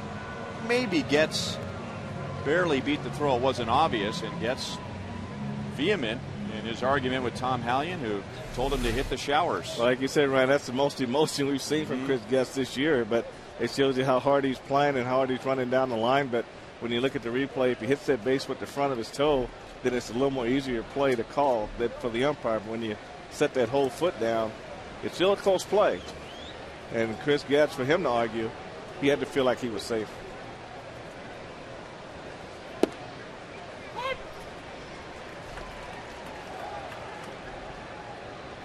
So Wilson Betemit takes over at second base.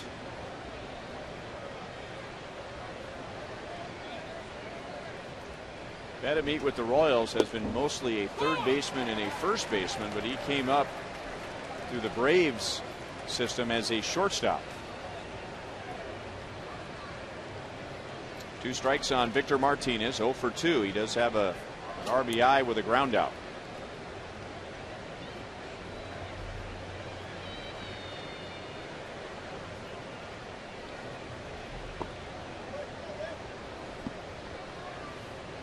One ball, 2 strikes. Tigers scored all 5 of their runs in the first 3 innings, and then Kyle Davies pitched a scoreless 4th.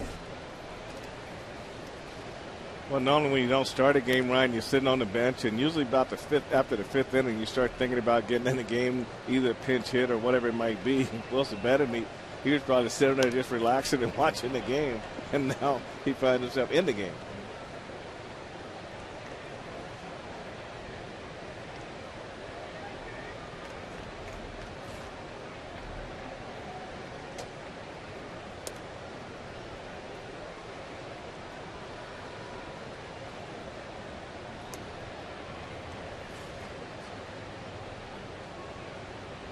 Martinez 0 for his last 8. And down he goes. So Davies strikes out his 3rd. Second straight inning, he's gotten the leadoff man. The leadoff man reached in the first 3 innings and all came around to score.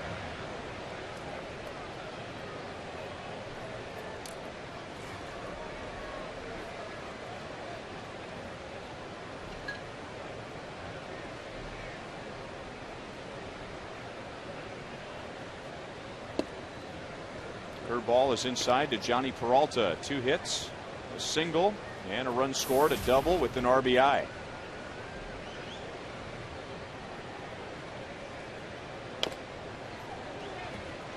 One and one.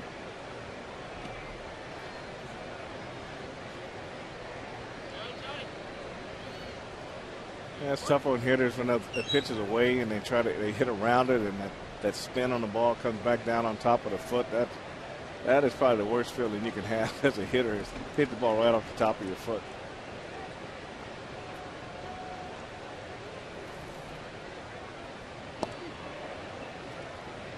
Two balls and 1 strike.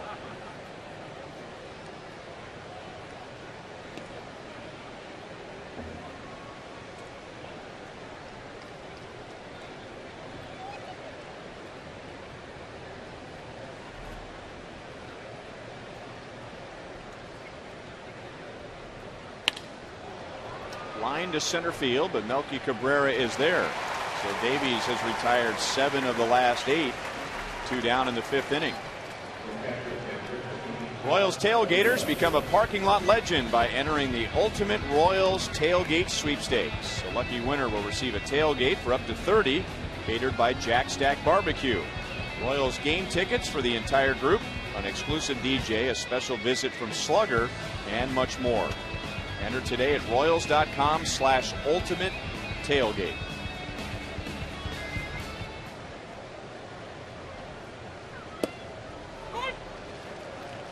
Alex Avila has walked twice, intentionally walked in the 3rd inning. Still 0 for his last 11.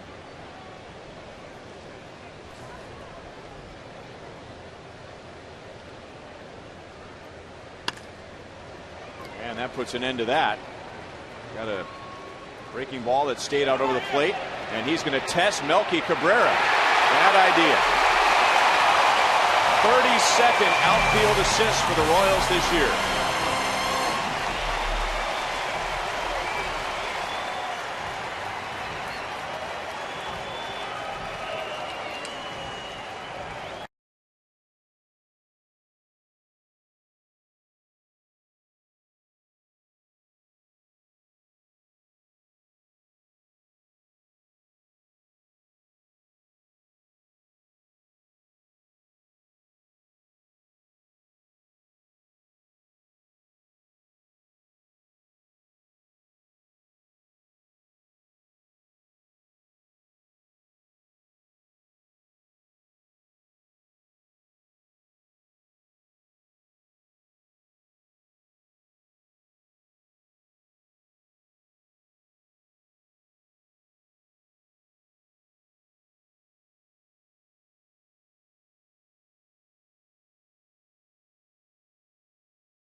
Another outfield assist for the final out of the top of the 5th.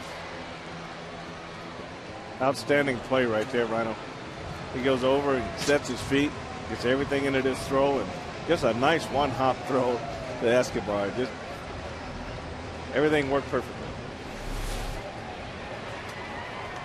So the Royals with 11 more outfield assists than they had all of last year. It's Melky's 9th. He's 2 for 2 at the plate, with 2 runs scored against Rick Porcello.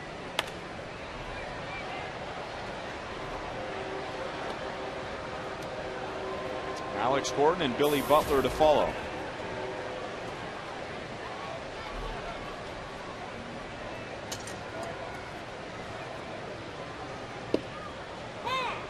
Oh, and 2.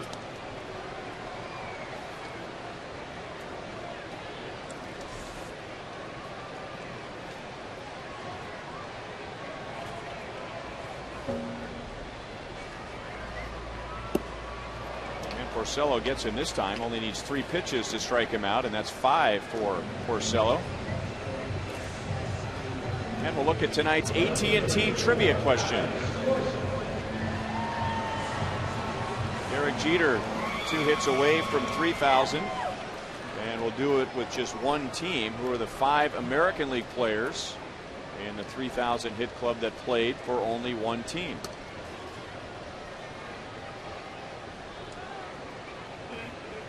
Alex also 2 for 2. Make it 3 for 3. Jumping on the first pitch. He takes an aggressive turn, but will hold with a 1-out single. So 3 for 3 with a stolen base and an RBI.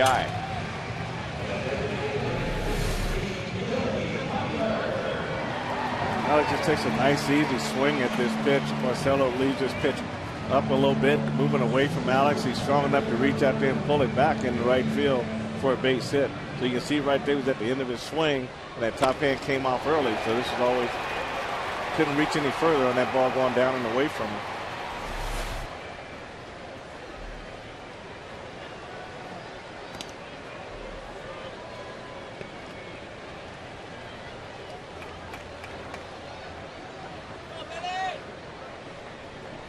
Billy drove in a run with a single last time up. Porcello struck him out in the first.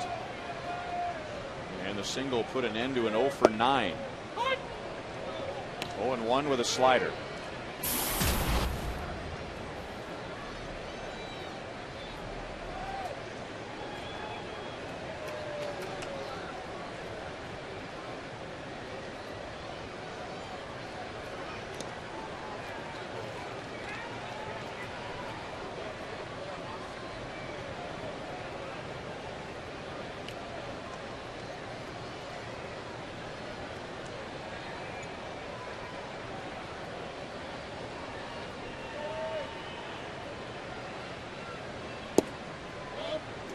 1-1. We talked about this last night. Alex, the one area of his game that he needs to constantly improve on would probably be stealing bases. And, he has not a very good percentage. In the minor league, he stole over 20 bases in Double-A in 06. But there's just an art to it. Alex is running, so no play at second base. Butler is out at first. So the runner does move up, and there are 2 down.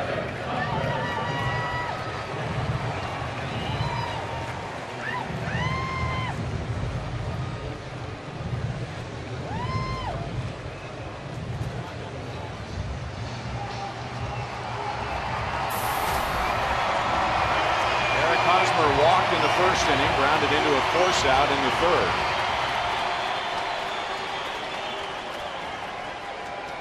Those were his first 2 career plate appearances against Rick Porcello. So with that data, we'll see how he does third time around. And he skies it to left field.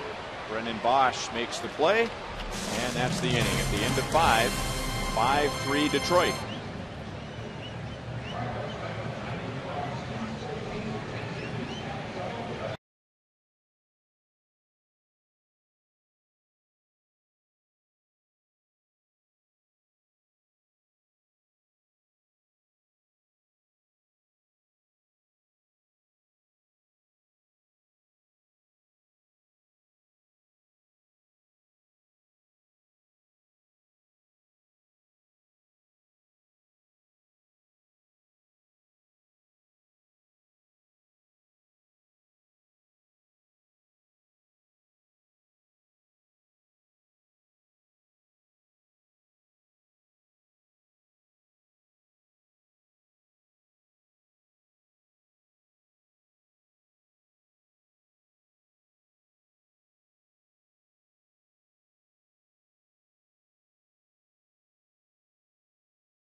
Royals Baseball is brought to you by Thoroughbred Ford. Find the new Ford F-150 you're looking for at thoroughbredford.com.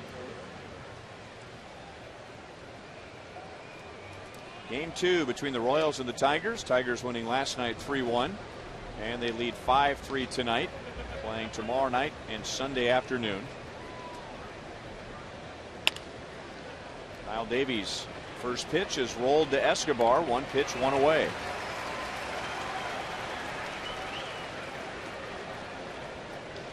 Tonight's copyrighted telecast is presented by authority of the Kansas City Royals. It may not be reproduced or retransmitted in any form. And the accounts and descriptions of this game may not be disseminated without the express written consent of the Kansas City Royals Baseball Corporation. Ryan Lefevre with Frank White, Joel Goldberg, producer Kevin Shank, director Steve Kurtenbach, associate producers Al Broughton, Sam Abramson, and the producer of Royals Live is Jeff Graham.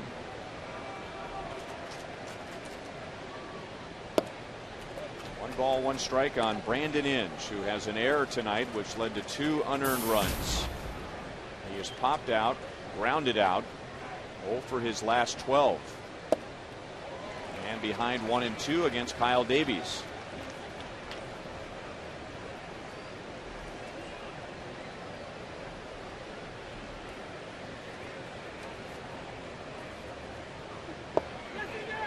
And now he strikes out, and Kyle Davies has 4.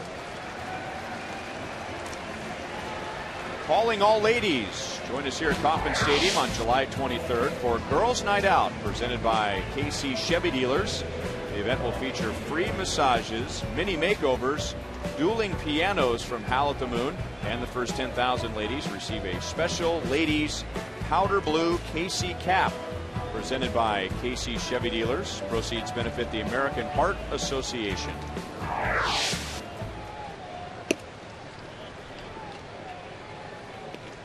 Former Wichita State Shocker Andy Dirks is 1 out of 3 with a run scored and an RBI tonight.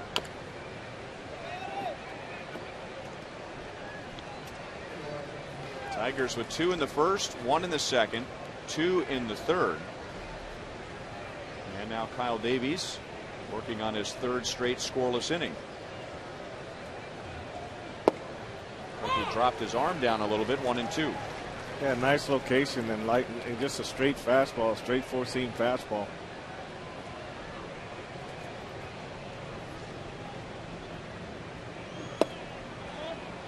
Just missed inside. Whoa.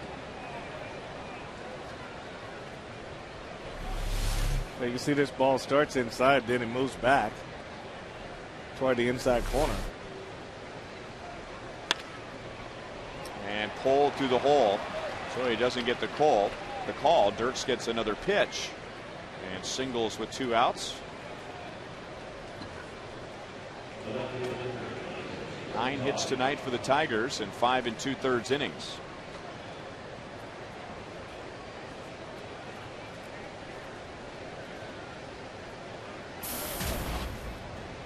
Brendan Bosch 0 for 3 against Davies tonight.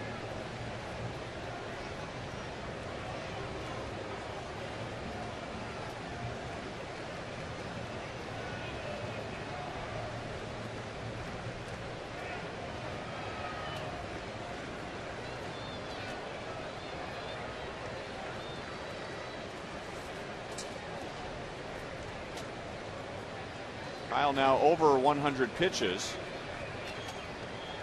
And a hitter with 12 home runs, 40 RBIs at the plate.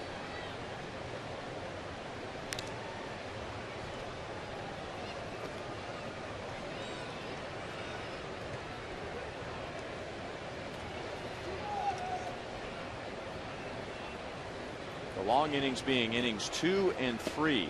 31 pitches in the third.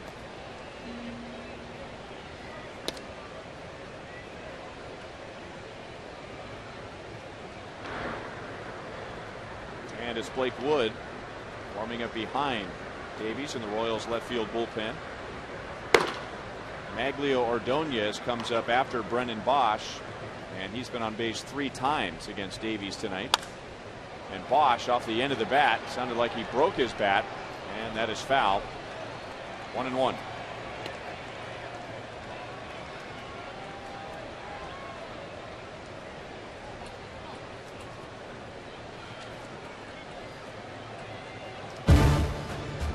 The greatest moments in Major League All-Star Game history are going head-to-head to determine which is the most memorable of all time.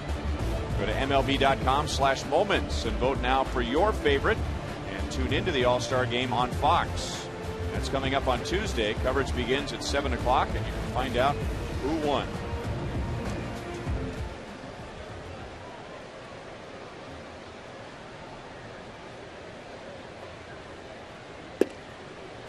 Two balls, 1 strike on Bosch.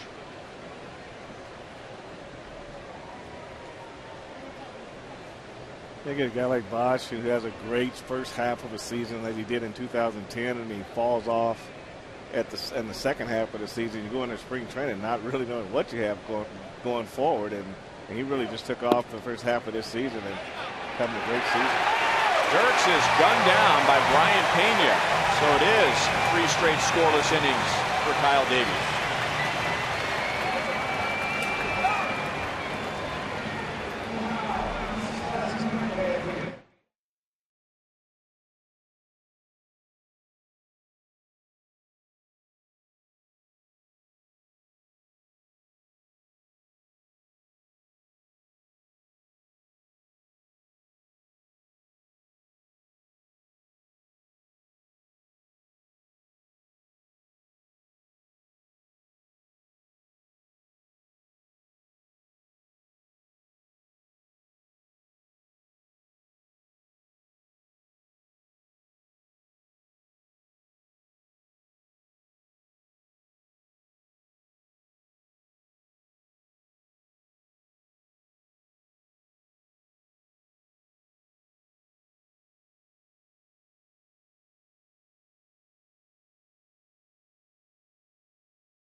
inning, and our contestant is Danielle Windsor from Kansas City, Missouri.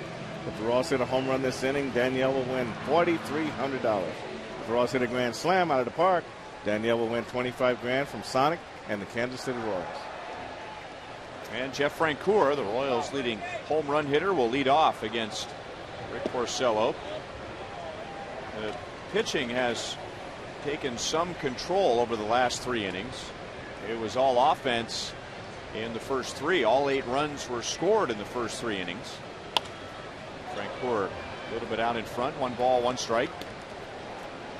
He had a sac fly in the first inning, his 9th of the year. That leads the league. And sometimes you just can kind of stumble into a sacrifice fly. You're hoping for more, but oftentimes when you look at the leaders in both leagues in sacrifice flies, veteran hitters who know how to elevate the ball.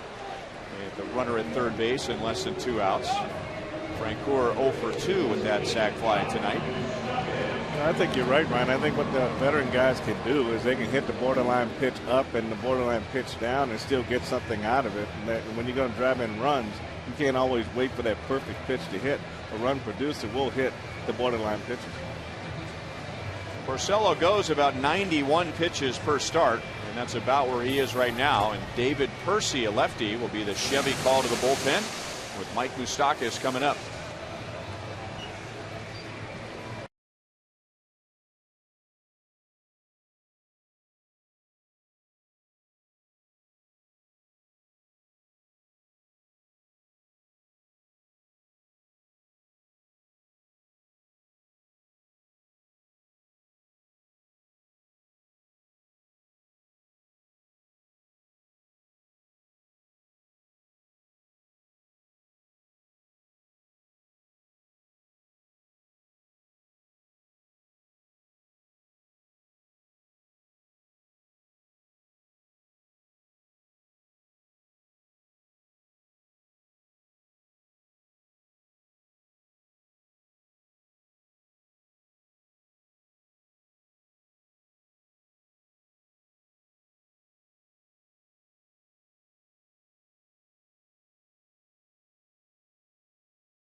Tigers making a pitching change with 1 out. Rick Porcello got Jeff Francoeur to ground out. And now David Percy with Mike Moustakas coming up. Percy pitched with Toronto last year. He was with the A's this season and came over in a trade about a month and a half ago in a deal that sent second baseman Scott Sizemore to Oakland. And then Sizemore started playing third base for the A's. So Jim Leland a little concerned with Rick Porcello's pitch count and facing Mike Moustakas. 0 for 2 tonight, and now 0 for his last 19.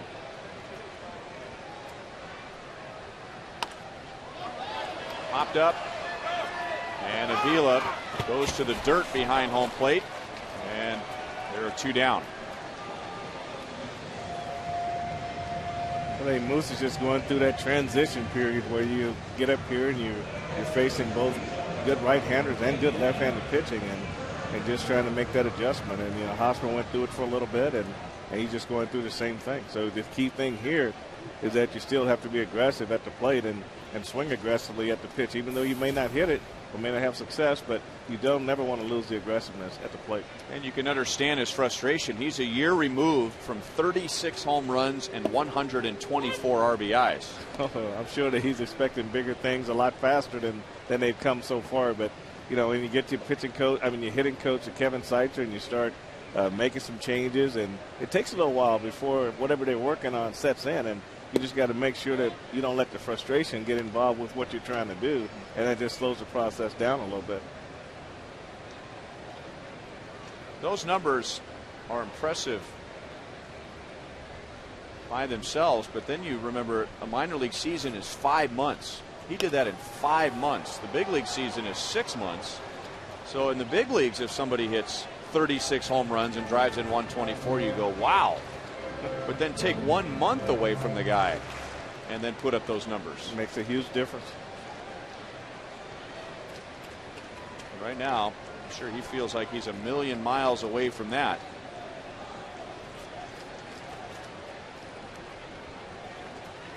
Brian Pena 0 for 2.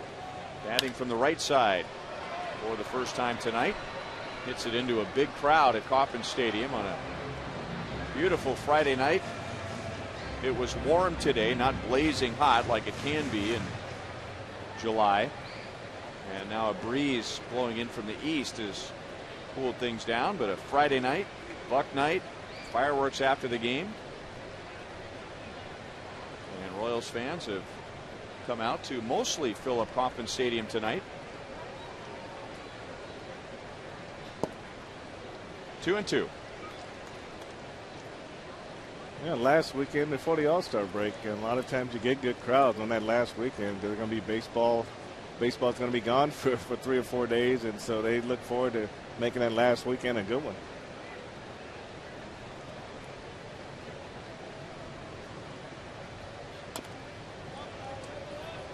Still 2-2.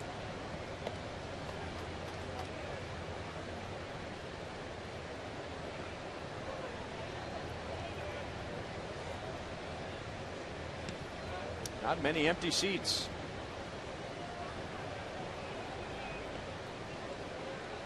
Kauffman Stadium always beautiful, but always a little more attractive when it's filled up. Oh man. Pena, left center field, long run. Dirks, who has good speed. He got a good jump, and that's all for the Royals in the bottom of the 6th.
Pepsi Max is the official soft drink of the Fox Sports Kansas City broadcast booth and is also a proud supporter of the Royals 5K, benefiting Variety Children's Charity.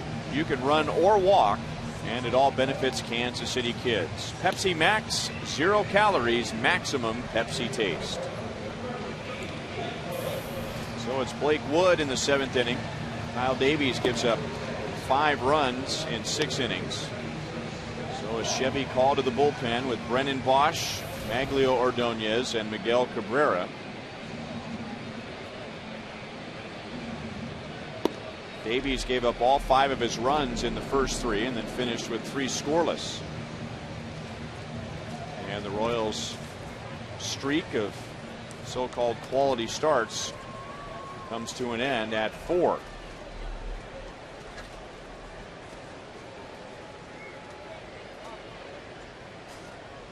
Bosch was at the plate in the 6th inning when Andy Dirks was caught stealing by Brian Pena for the final out, so he gets a new count and faces a new pitcher and chases a slider down and in. 0-1.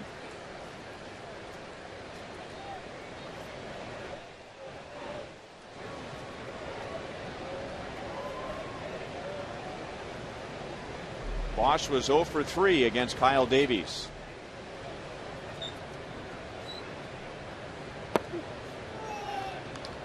One and one.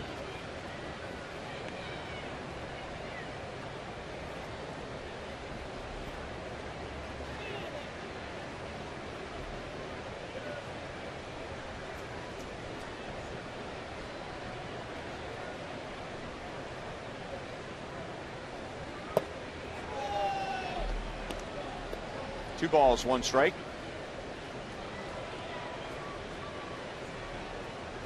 We were talking about Bosch before Dirks was caught stealing for the final out, and about a very good first half last year, not so good in the second half, so it will be a bit of a microscope on him to see if he can remedy that in this year's second half. He's 0 for 4 tonight, but going from 342 with 12 home runs in the first half last year to 163 with 2 home runs in the second half.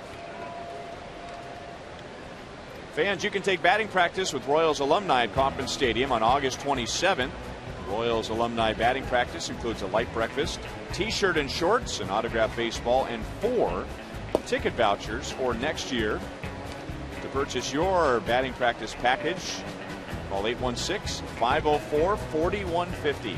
816-504-4150.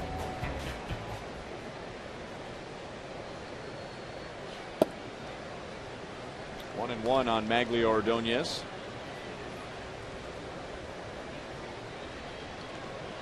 Ordonez hit a 2-run home run in the first, giving the Tigers a 2-0 lead. Royals tied it in the bottom of the second. Detroit with 1 in the second and then 2 in the third for a 5-2 lead. Royals got a run back in the bottom of the third, and that's where we are right now. 5-3 Detroit in the 7th.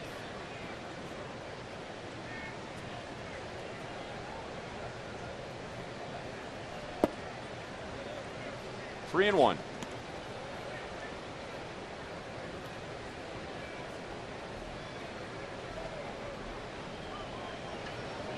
A lot of good hitters struggling.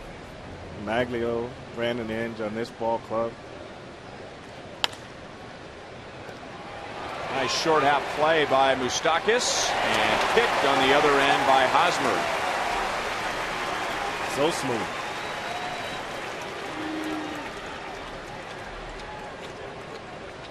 You know, with Eric Hosmer at first base, if you see Moustakas comes up and makes a good play scooping this ball, but with him at first base, you won't find any more competent guy at first base at the end of a throw. But Moustakas does a good job charging this ball, does a good job getting his feet set, but then he still threw the ball low, but that short hop, you want your first baseman to dig that ball out, and Eric just makes it look so easy. So you can add Moustakas to the list of young players for the Royals this year that when they're not hitting, it's not affecting their defense. Right. I tell you, when you got a guy like Hosmer at first base, you got a lot more confidence making that throw over there. Very high, shallow right. Francoeur coming up, and it's Betemit going out from second base and making the catch. Good inning for Blake Wood.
5-3. It's a carsoup.com email the booth night. And with some of those emails, here's Joel.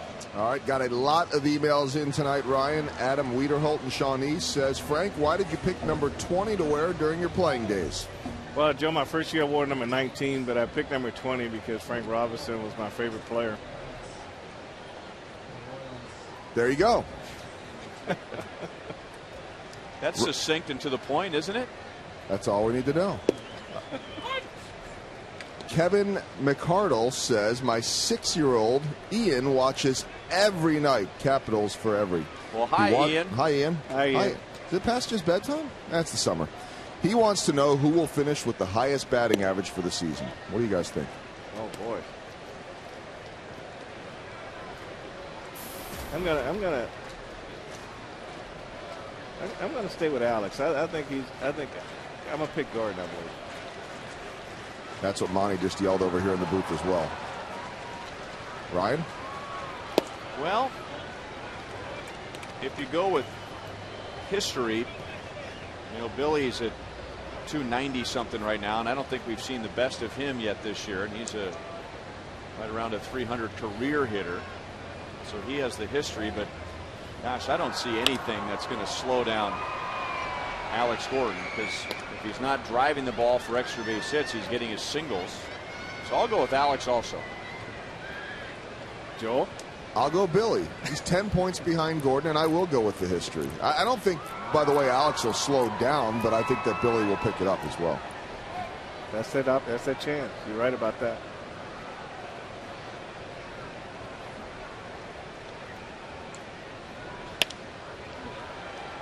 Tough hop. And Inge eaten up by the hop, but able to bring it in and throw out Escobar, who is 0 for 3.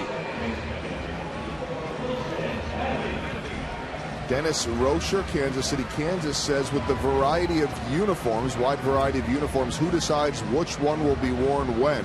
There are a lot of uniforms nowadays, guys, and I know that the Royals will wear the powder blues at home on Sundays or for day games. They'll wear the darker blue on the road for day games, the grays otherwise on the road, the whites otherwise at home.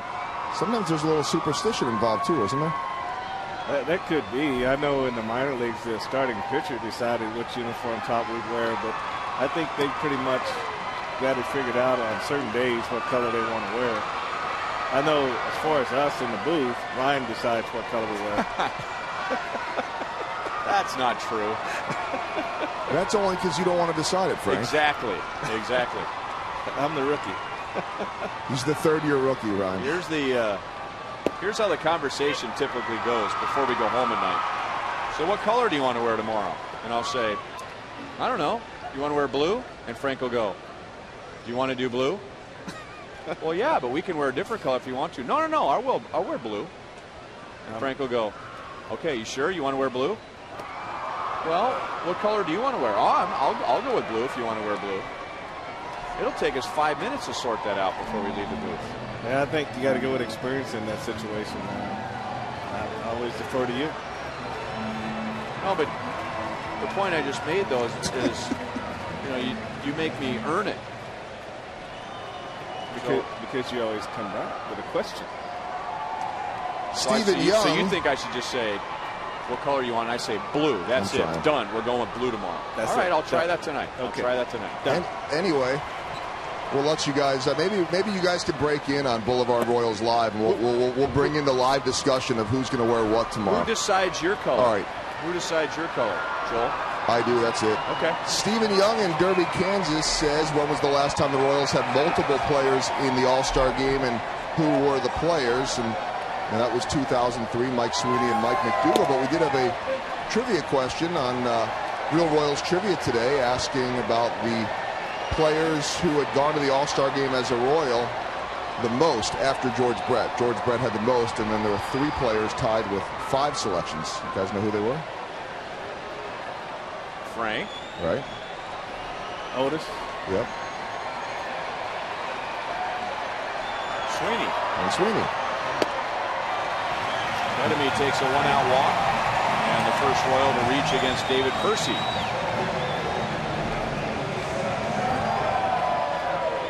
What else do you have, Joel?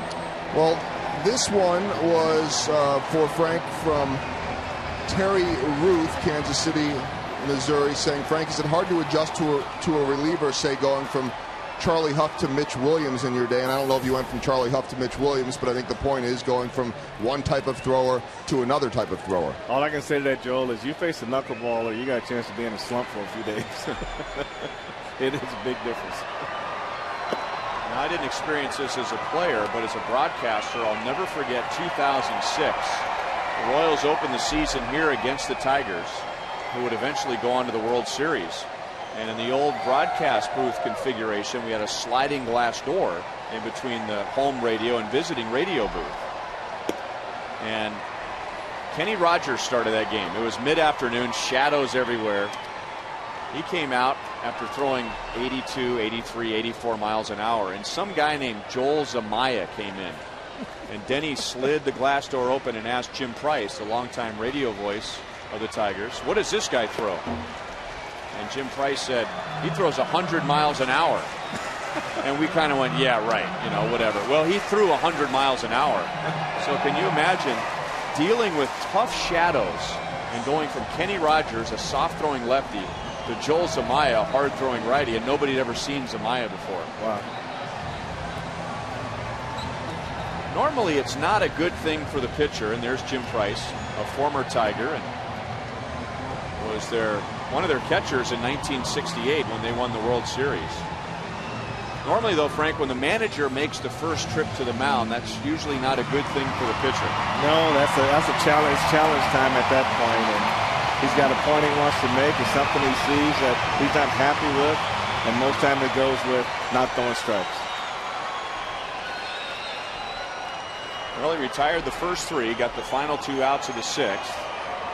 Retired Escobar to begin this inning, then walked Bedemeat. And now Melky left center field, and this will drop.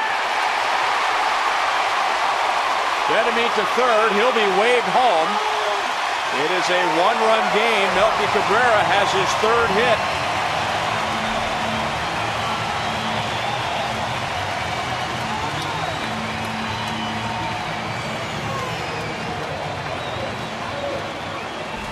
Melky's had a big night tonight. He got a base hit to right his first time up in the first inning, and then he came back with another base hit after stealing third base.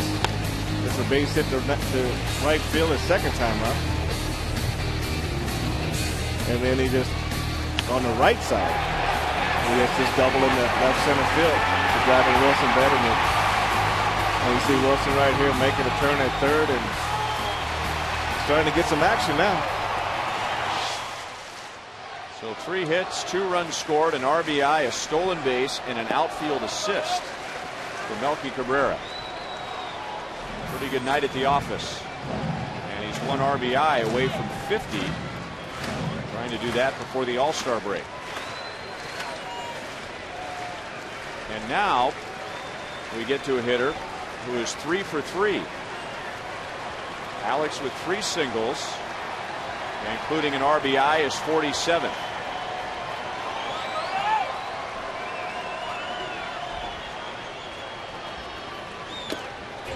1 ball, 1 strike, and we'll call Alex tonight's Miller Lite Taste Greatness moment. Well, Ryan, you said Alex is going to be hard to slow him down. He's swinging the bat very well. He had a base hit and RBI his first time up, and he comes up again and gets another base hit to right field. And this is his 3rd base hit, another base hit to right field.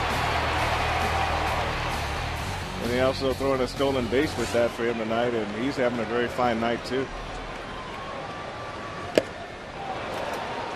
Didn't catch up to the fastball at 94 from David Percy. So Alex going from 295 to 301.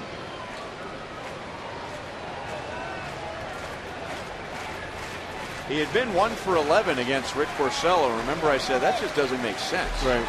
But 3 for 3 tonight, and now trying to hang in there against Percy. And Percy strikes him out. And now Billy Butler, a right-hand batter, coming up. We'll see what Jim Leland does here, and he's going to make a change.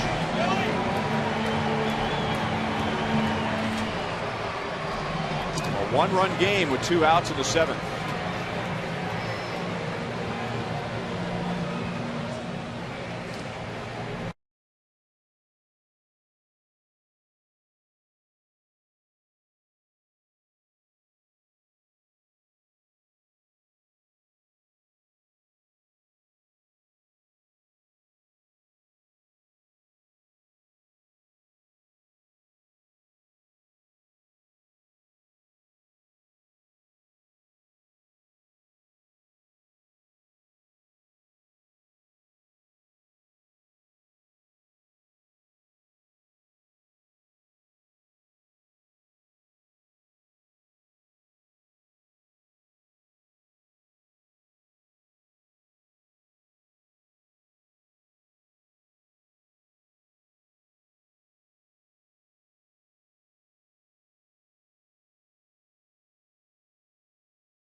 Back to our Sprint You Call It question for tonight. The most unique way to come into the game. This is all over the past week.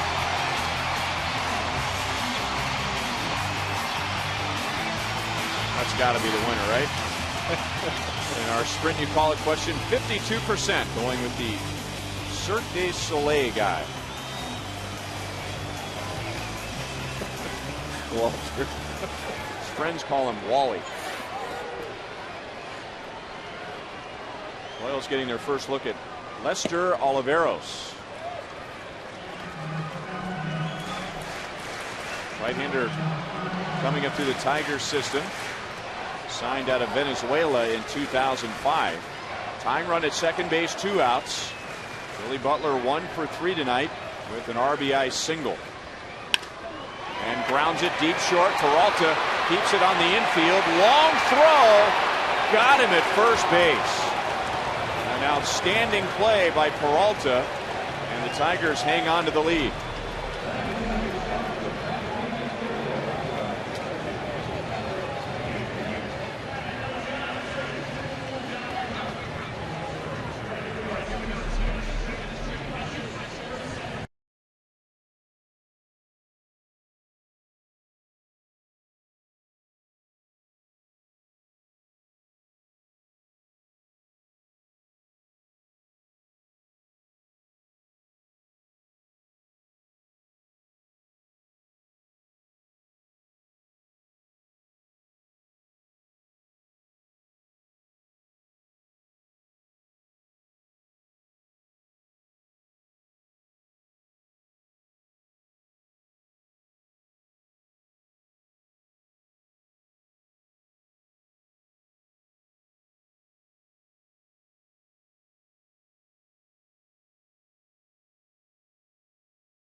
Watching, the Tigers lead by 1, and as we go to the 8th inning, we'll check out the American League thanks to Panera Bread. A rainout. That's got to be frustrating for the Yankees and their fans, with Derek Jeter 2 hits away from 3,000. This is good news for the rest of our division. Cleveland losing 11-7, so a chance for everybody to pick up a game. Boston beating Baltimore. The Orioles losing 11 of their last 12. Texas at home against Oakland. They lead 8-4. Minnesota in front of Chicago. Twins winning game 1 of that series last night. White Sox with a big inning. The Twins with a bigger inning. Tim Collins is the third Royals pitcher tonight. And in the 8th inning, he'll get Victor Martinez, Johnny Peralta, and Alex Avila. So he'll move a switch hitter over to the right side in Martinez, then face a right-hand batter, and then get the left-hand hitting Avila.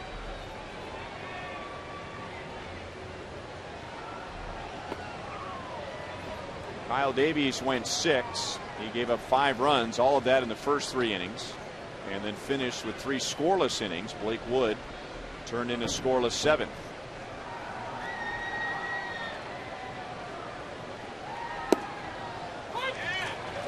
One and one on Martinez.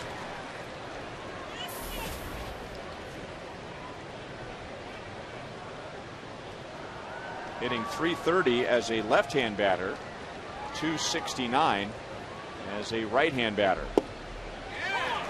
And Tim Collins throwing him a changeup that got a lot of the plate, but Martinez wasn't ready for it. 1-2.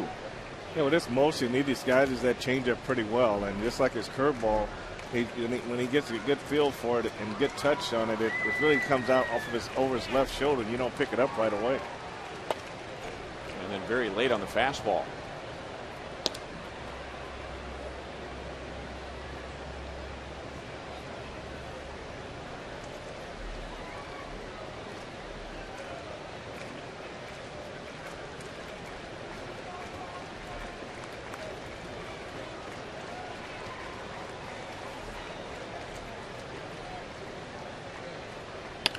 And the curveball is stroked to left field, so it stayed up. And for Martinez, that puts an end to an 0 for 9. Well, we look at Tim Collins' delivery, and really kind of goes back to deception and how well he hides the ball. And you can see he's got his entire back to the hitter before he releases the ball. And his arm, he doesn't have a long arm swing, so you don't pick the ball up behind him. It just comes right out over the top of his shoulder, like almost like a short arm.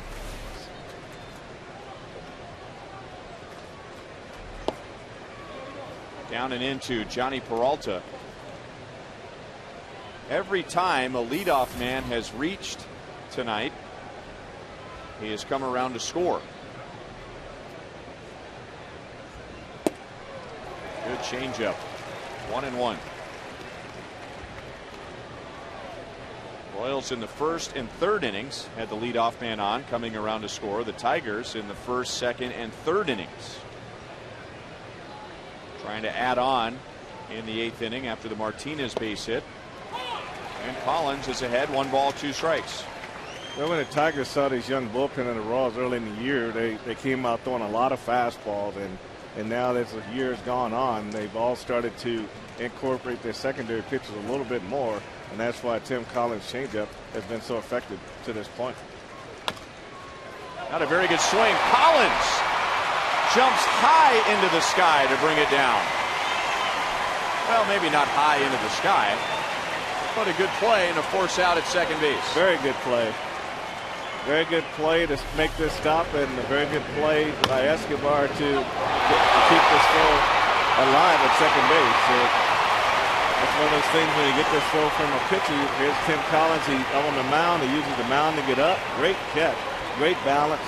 And this throw right here puts Escobar in an uncomfortable position with that runner coming down. So he did a great job making the catch and avoiding the runner.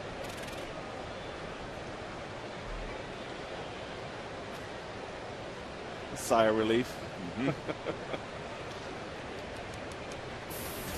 And now lefty-lefty matchup. Alex Avila has been on base 3 times tonight.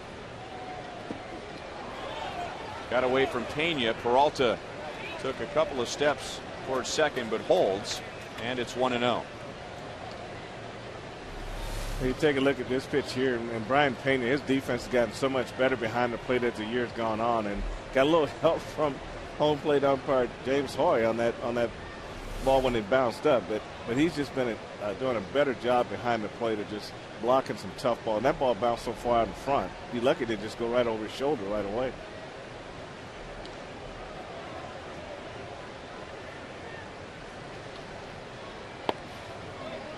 Two and 0 on Avila. 2 walks and a single. The single put an end to an 0-for-11. He is facing Tim Collins for the first time.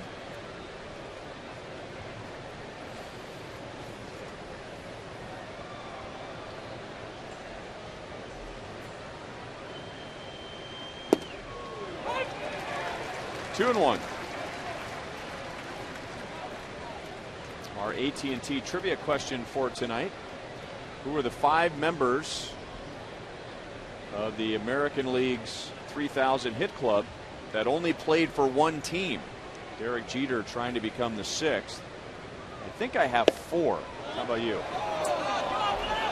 Probably 3 with 1 question mark. Well, George. We got Robin Yount. Okay, I got that one. Cal Ripken. I've got that one. And I'm not sure about Eddie Murray, because I know he played some with the Dodgers. It was not Eddie Murray. Okay. I've got Carl Yastrzemski. Did he have 3,000 hits? Yes, good call. So that's 4 out of the 5. By the way, if Derek Jeter accomplishes it, which he will, the Yankees were rained out tonight, so it won't happen tonight. No Yankee has ever had 3,000 hits. How about that? Of all the hitters they've had, and all the home run hitters they've had, there's no Yankee on that list. They don't keep them around long enough.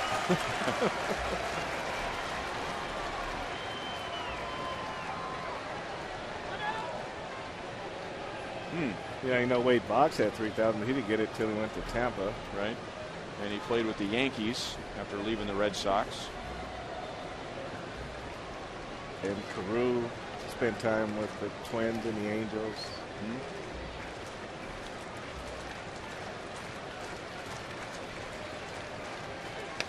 I can name a National Leaguer just while we're killing time. Tony Gwynn. Yes.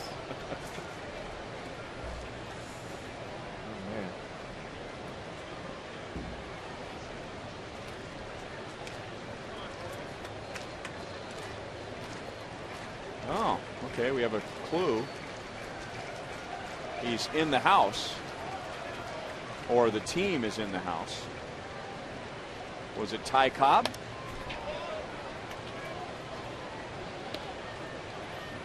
Or is it Nafi Perez? Oh, no, he played for. I've got it. Okay. Al Kaline. Oh.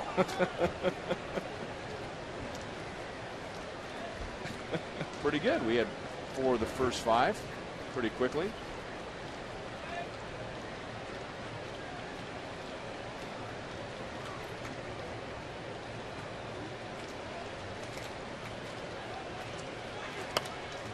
Long at bat. Alex Avila against Tim Collins. So here are the answers. 5 members of the 3,000 hit club that did it with one American League team. A lot of hits.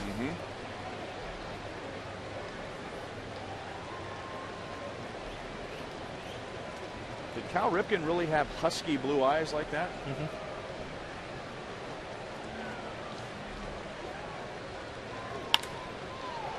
Right to Escobar. Betamete over to Hosmer for a double play. So it's a scoreless 8th inning for Tim Collins.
Boulevard Royals Live, Jeff Montgomery will be asked this question. What did you think of Kyle Davies' performance? We'll talk to him about that. Plus, Wilson Betemit, part of a double play. We just saw that as the second baseman. We will explain and talk about Chris Getz's first ever Major League Baseball ejection, highlights, reaction, and much more coming up on Boulevard Royals Live. Ryan? All right, Joel, it's Phil Koch who got the final out of the 7th inning last night.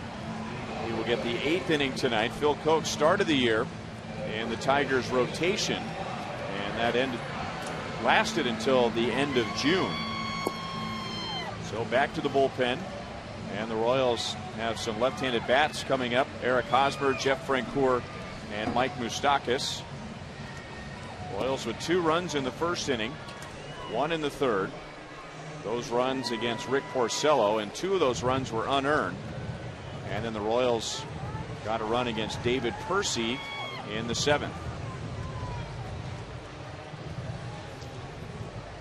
Well, Joe mentioned that was Chris Getz's first ever ejection. But I guess that's the most emotion that we've seen out of Chris. So he had to feel 100% that he was right on that call. And it looked like he may have beaten the throw. I mean, but it was very close. And of course, that play looks a lot easier in super slow-mo. But trying to get back into the game, and gets playing hard as he always does, and figured he was safe. He and first base umpire Tom Hallion went at it. Doug Sisson tried to get in there, and Peel gets off of Hallion and keep him in the game. And even though he was able to successfully do that, Chris said the magic word or words after being peeled away, and Hallion threw him out of the game. It's that word you yell over the shoulder. Tom Hallion is the crew chief.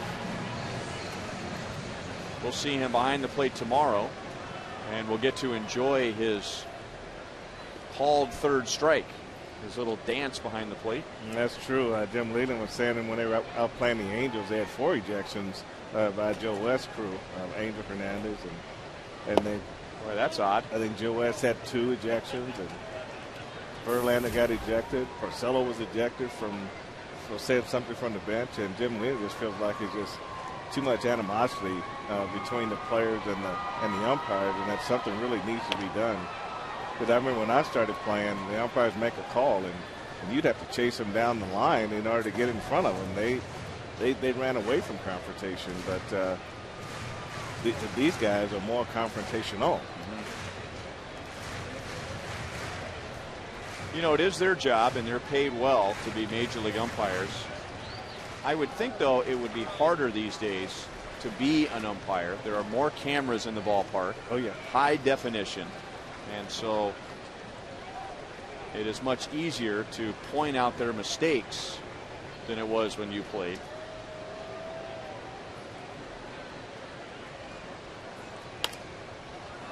I remember umpires were so in tune to the game.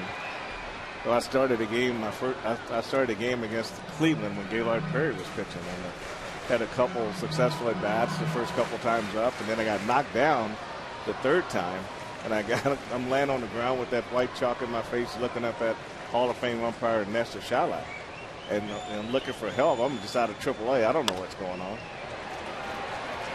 Rayburn backhands. That's all he can do.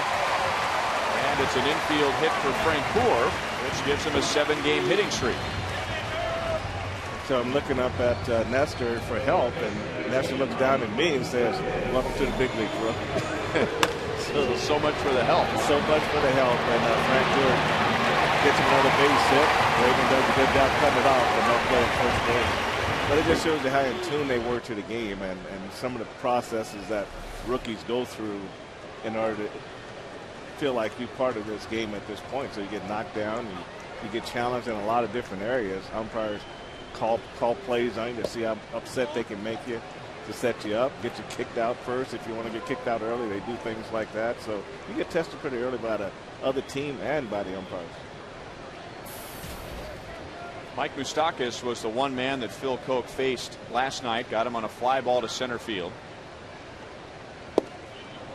1 ball, 1 strike. I would think Frank, that most major league players are fair with the umpires, but it's the ones that have a certain attitude that result in the ejections and get the players even more upset. I mean, I think most players understand that even in the heat of the moment that umpires are human and they're going to miss some calls. 1 ball, 2 strikes on Moustakas. Well, it's a transition. In the minor leagues, when I was managing down there, they were like, real confrontational because they didn't want the player to say anything. They didn't want the manager to say anything. But when you make that transition from the minor leagues to the major leagues, there's a certain adjustment that you have to make. You can't bring the minor league mentality into the pro game because the game is a little bit different. It's more stressful on the players, and there's just more at stake at this level. Mike Moustakas 0 for 4 tonight, and now 0 for his last 21. So Francoeur at first base with 2 outs. And it'll be Brian Pena batting from the right side, as he did in the 6th inning, and lined out to center field on a fine play by Andy Dirks. As a left-hand batter, Pena is 0 for 2.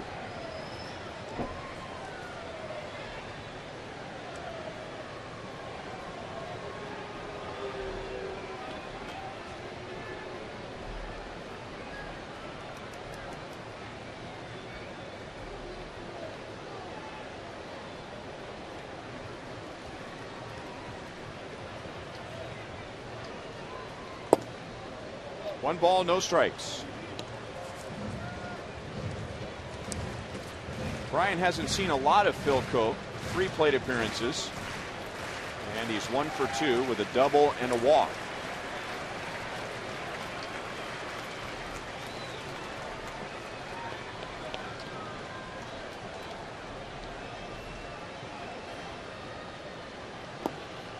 Two balls, no strikes.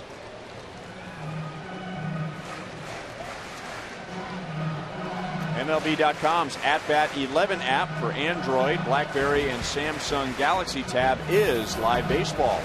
Follow the Royals wherever you are with game day pitch-by-pitch tracking, plus get in-progress box scores and stats, breaking news, searchable video highlights, game day audio.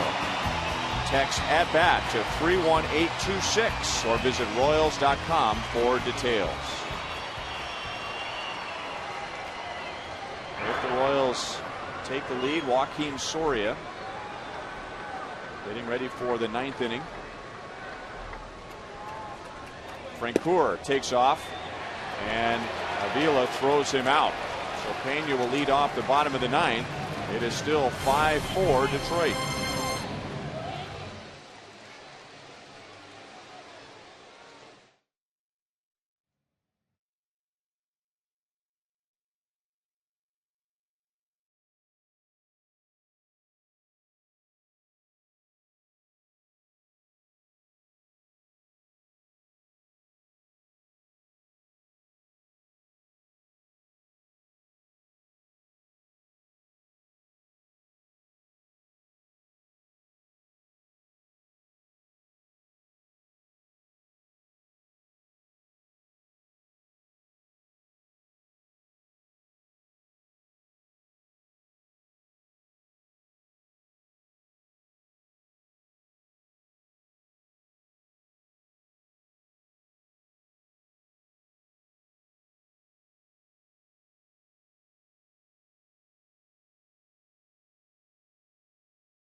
Over the past 2 weeks, take a look at tonight's Chevrolet play of the game.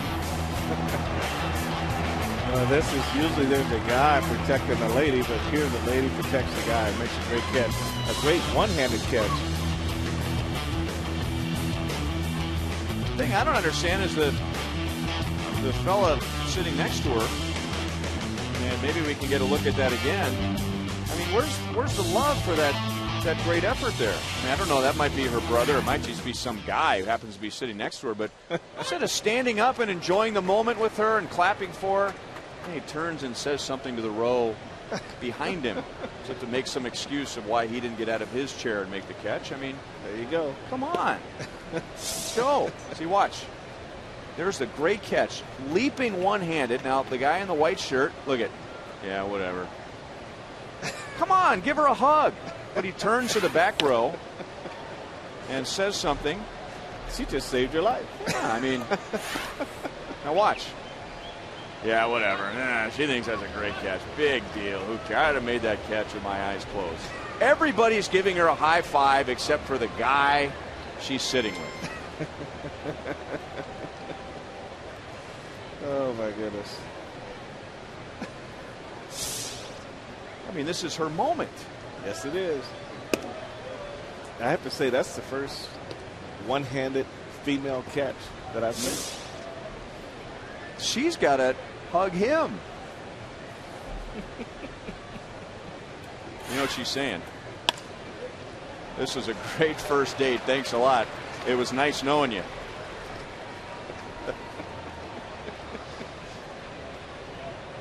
Ryan Rayburn has his second hit.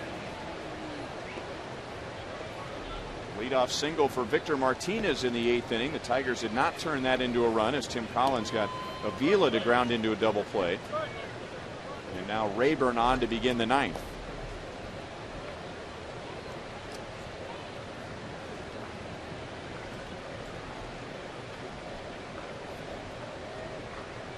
Well, Brandon Anja, he doesn't bunt too much, but the way he's swinging the bat, I wouldn't be surprised if Jim Leland had him bunt. And he gets it down. You can hear Brian Pena yelling 1-1-1, meaning going to first. So Inge, who is 0 for his last 13, he has an error tonight, which has led to 2 unearned runs. His contribution tonight is to get Rayburn up to second base. And the Tigers trying to do tonight what they did last night, and that is score a run in the 9th inning, giving Jose Valverde 2 runs to work with in the bottom of the 9th.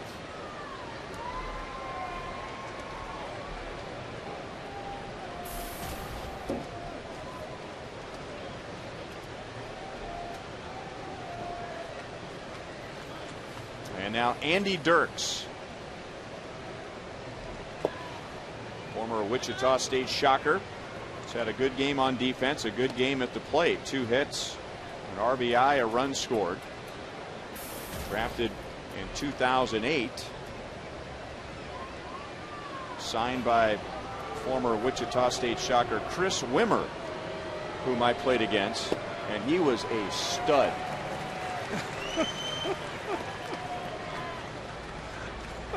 Those guys could all run. They all could play defense. They played on that turf. Yeah, they had turf up there. Yeah.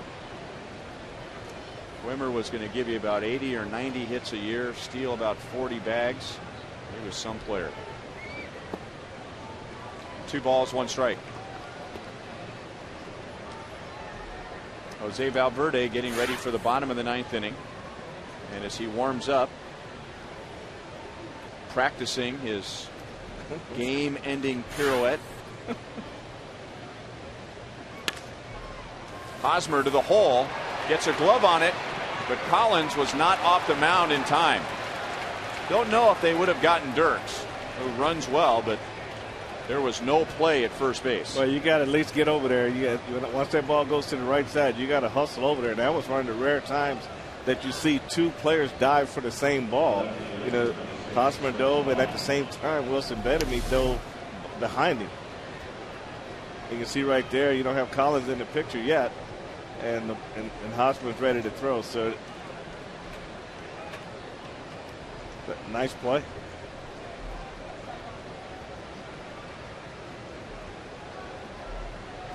I mean, you don't see that too often where two guys dive for the same ball.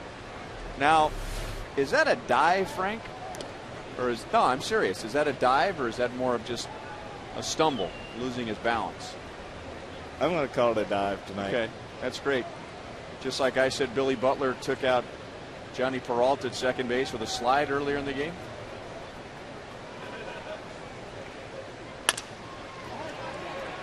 Chance for two. Out at second. And no double play. And the Tigers do get that extra run in the ninth inning. So it is 6-4.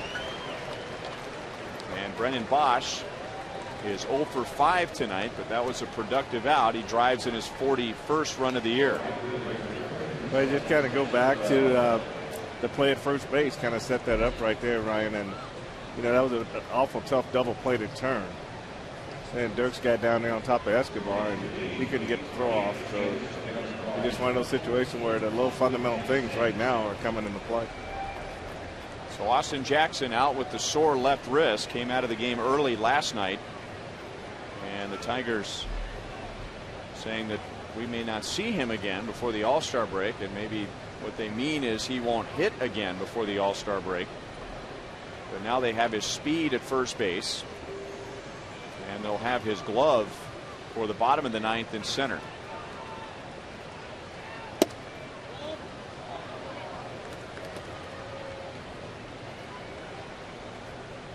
So Casper Wells bats for the first time in the 7th inning. He replaced Maglio Ordonez in right field.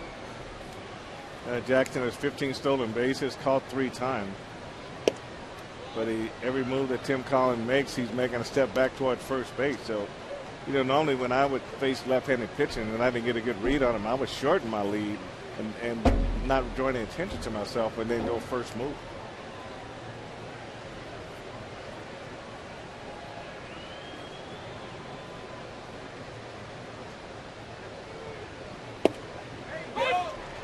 Two balls, 1 strike. So Wells has given Jackson 3 pitches to get a look at Collins' move. Casper Wells last night started in left field, but then he moved to center when Jackson came out early and was 1 for 4 with a double. Shallow left, and it's Alex Gordon to make the play. So the Tigers get a run and they lead by 2, and now it's showtime in the bottom of the ninth.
Center field. Andy Dirks was in center, and he moves over to left. And on the mound is Jose Valverde, who saved his 22nd game last night. So he's perfect this year. That's the 2nd longest streak this season in the major leagues. Joel Hanrahan has saved 27 in a row for the Pirates. Now, if you're looking for evidence that tonight may be the night that Valverde's streak comes to an end. If you go back to last year, Valverde has converted 24 in a row. Earlier last year, Valverde had a separate 24 consecutive save streak. And which team broke that up? The Royals. August the 25th. Ryan Pena, Alcides Escobar, Wilson Betemit coming up in the bottom of the ninth.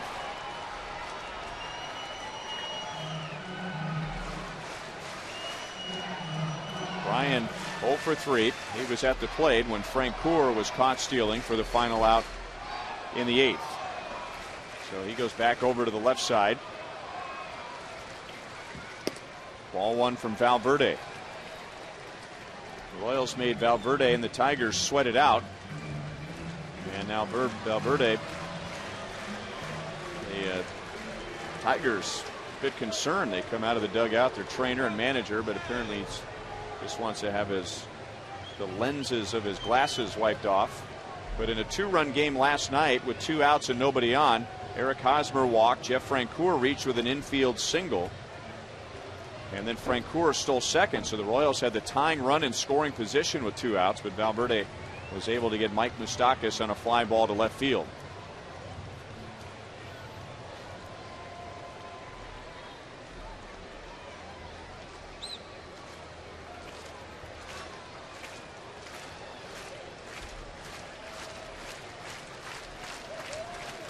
Tigers are 3 outs away from being just a half game back of Cleveland in the Central. 1 ball, 1 strike. Mentioned earlier, the Tigers have the best record of all American League Central teams against the division. In fact, they have the best record against their division in all of baseball. 16-7 after beating the Royals last night. Pena lines it to left field. So a good start in the ninth. And that's Pena's first hit tonight. Well, Brian does a good job of staying with his fastball going the other way, but he also has a way of getting rid of the bat after the base hit. Take that, Valverde. I mean, he stays right through this pitch, does a great job, and how you figure this one out, I have no idea. This one that could come down and hit you in the head if you're not careful. But a good piece of hitting right here by Brian Pena.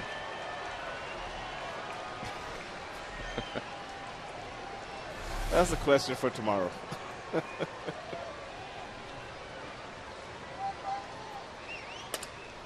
And Escobar cracks his bat and fouls it away. Tomorrow's a 6:10 game. Luke Hochhaver will be facing rookie Charlie Furbush. The lefty, the Royals haven't faced him yet. Hy-Vee Royals Live with Joel and Monty begins at 5:30. Royals tomorrow celebrating 100 years of Buck O'Neil, and the first 20,000 fans will get a Buck O'Neil Monarchs pennant.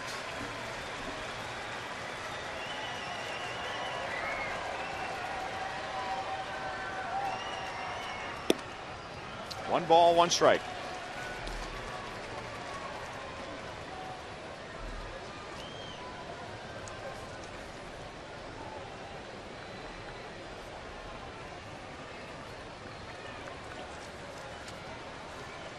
Rick Porcello, 5 1/3 innings, gave up 3 runs. David Percy gave up a run in an inning and a third. Lester Oliveros, 1/3 scoreless. Phil Koch, a scoreless 8. So this is the 5th Tigers pitcher tonight.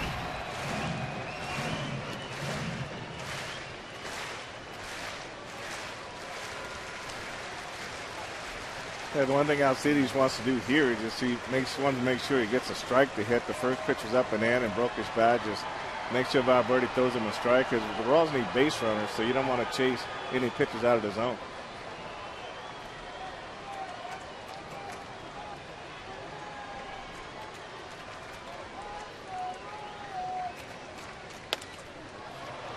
Two and two. We told you last night that if you look at what the Tigers do or have done all season with their bullpen. They have the second highest ERA in the American League. So on one hand, you think Jim Leyland's bullpen has let him down this year. But in situations like this, his bullpen has been very good. The Tigers have not given up a lead all season that they've had after the 7th inning. That's incredible. Grounded to short. Peralta. They'll get the out at second base. No double play.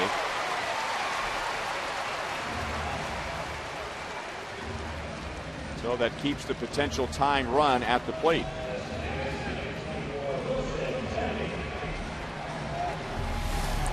You see Peralta makes a nice feed over here to Rayburn, but you see Brian Pena, the raw base runner, really turning it up and being aggressive on trying to break up those double plays. So he got in the picture and forced a poor throw to first base, but that's about would have beat it regardless.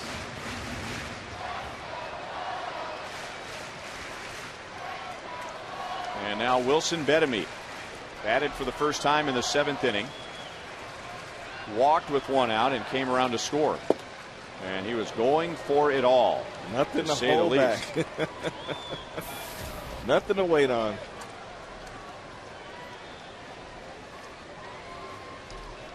Chris Getz was ejected after arguing a play at first after he had grounded out to short. It looked like he was safe, just barely. Tom Hallion, the first base umpire, threw him out. Betemit took over at second base in the 5th. A little bit outside, 1 ball, 1 strike. And we take a look at it here, Ryan. I mean, what a close play that is.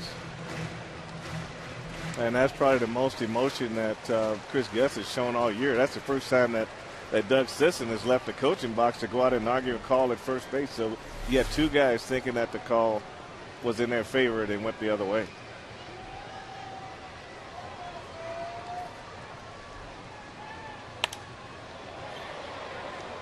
One ball, 2 strikes. You know, getting another look at that replay, and we can assume that Chris said something that is a no-no to an umpire, but I wonder if the pointing of the finger wasn't something that was the tipping point for Tom Hallion. Well, usually something comes with that point. We just don't know. We just don't know what he said. The point doesn't come with the mute button on. Is that what you're saying? No mute button with that one.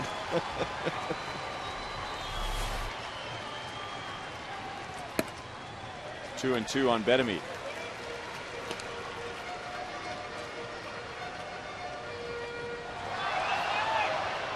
And trying to read Tom Hallion's lips right before he threw out Chris Getz and right before pointing. Does it look like he says that's enough? Yeah, that's enough. So there's the warning.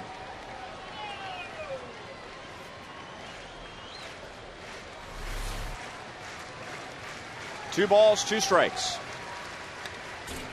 Boy, that pitch just floated out over the plate at 86 miles an hour. So Valverde got away with one.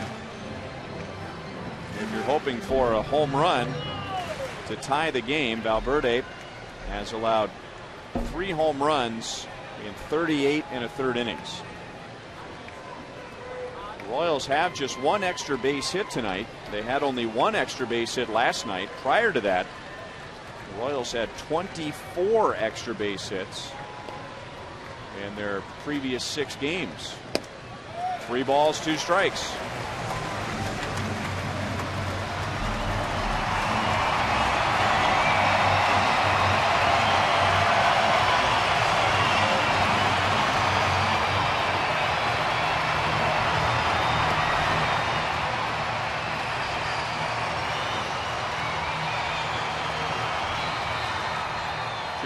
Gesturing to somebody.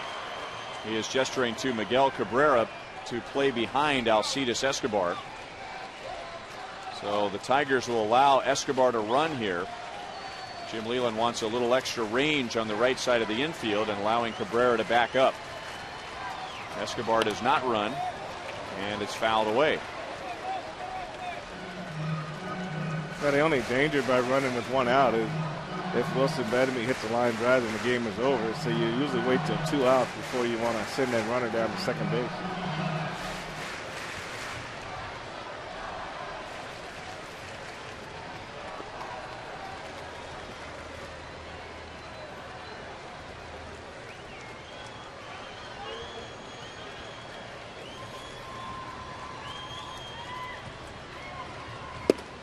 Got him with a fastball at 95 and maybe out of the strike zone. 2 down.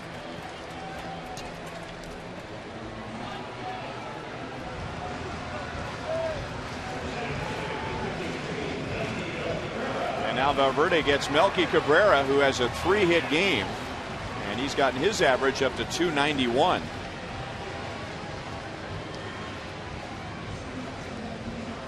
Melky did not face Valverde last night, and he's only seen him twice. 0 for 1 with a walk.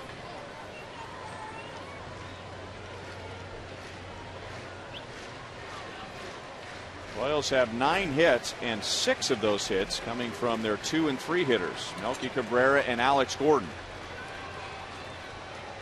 Now Escobar runs, as Frank said, with 2 outs, and the Tigers will give him second base.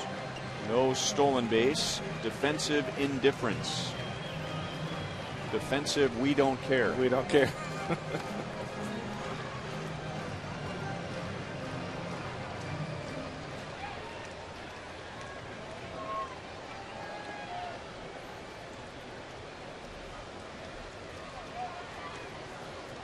Melky now with 109 hits for the Royals.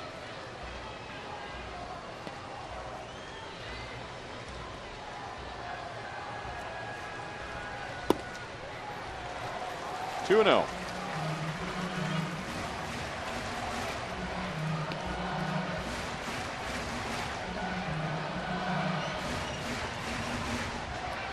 So Melky with 3 hits, Alex Gordon with 3 hits.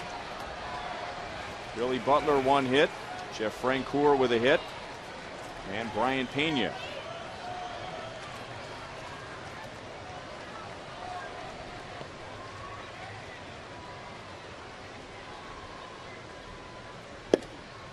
Three and 0. So Valverde 1 pitch away from put the tying run at first, bringing the winning run to the plate. And that winning run, potential winning run, Alex Gordon already has 3 hits tonight.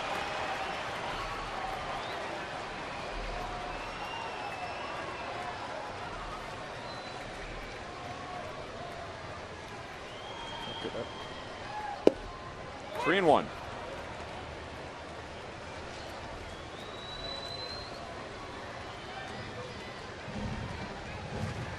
Tigers scored 5 of their 6 runs in the first 3 innings.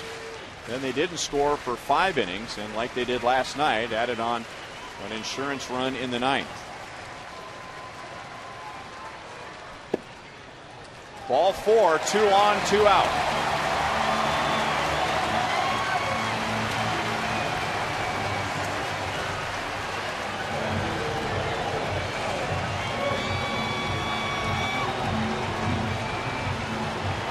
Kind of a similar situation for Valverde tonight as he had last night. He got the first couple of outs, and then last night he got the first 2 outs. There was a walk and a hit. Then he retired the 3rd hitter, and then same in this inning. He gets the first couple of outs, and there he goes with 2 men on base again. You know, as I'm watching Valverde, it kind of brings back some memories. Nothing specific, but I'm thinking that most of his saves against the Royals have been like this. Not a 1-2-3, visits to the mound.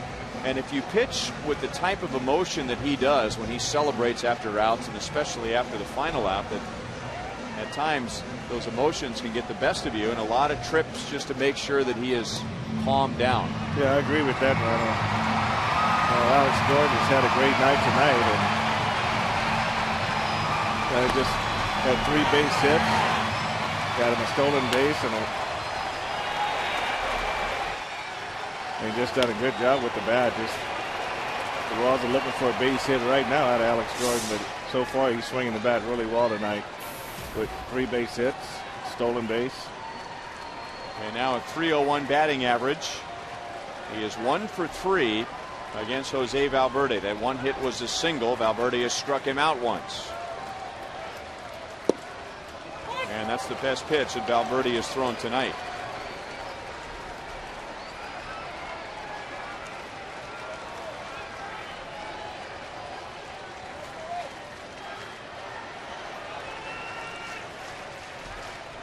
Alex faced Valverde last night. That was leading off the ninth, and he grounded out to second base.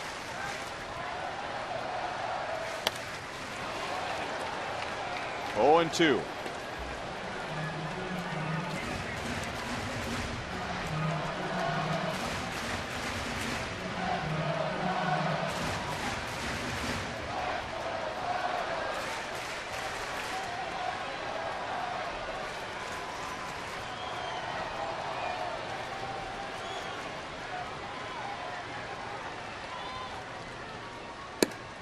Avila wanted the pitch up. He was giving Valverde a very high target, and he gave him a very late high target. Didn't want to give it away too soon and allow Escobar to maybe relay the information to Gordon. Well, everything's late with catchers in this situation with a runner on second base. They want to set up late and do everything at the very last minute.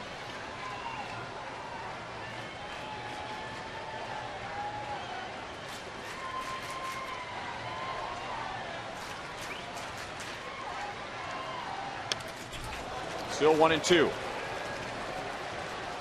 You can keep an eye on Avila, and you can see how late he does get to where he wants to be. He gives his sign, and just right at the last minute, that's when he moves. So he moved inside, and the ball ran back out over the plate.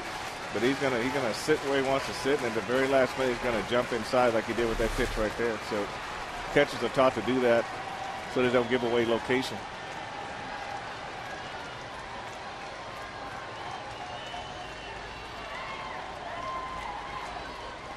And Avila doing the opposite now, pointing the glove down to the dirt, palm down, emphasizing he wanted the pitch, if anything, low.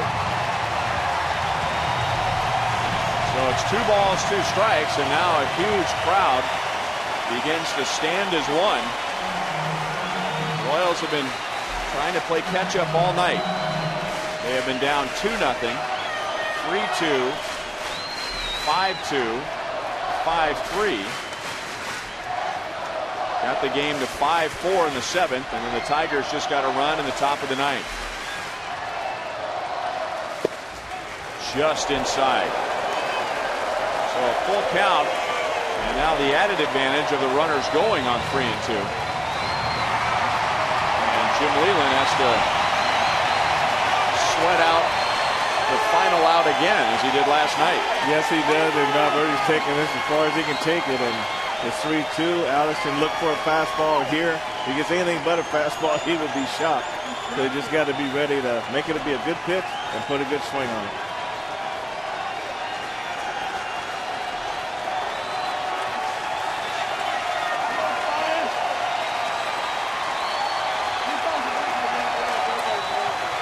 Runners go. Bases loaded, 2 down.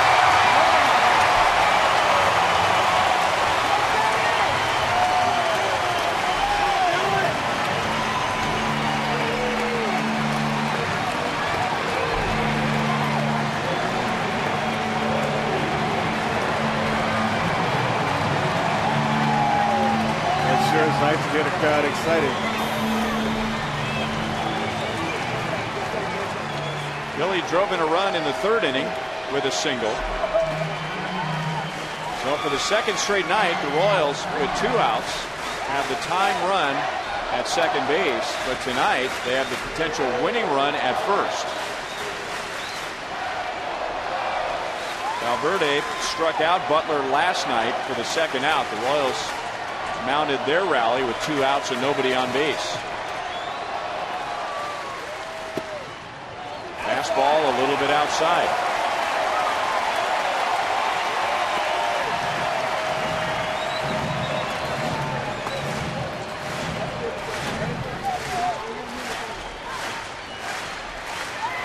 Billy 1 for 5 with 4 strikeouts and a walk against Valverde. He has a walk-off hit this year.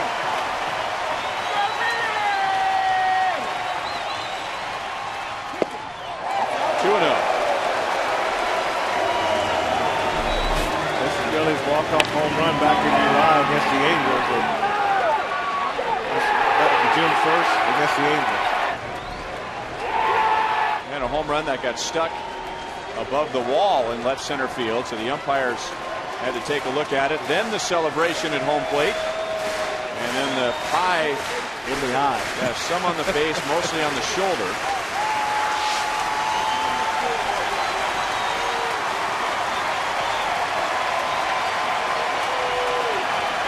Well, you really get the feeling that Valverde is not confident with his stuff at all tonight. He is taking forever in between pitches.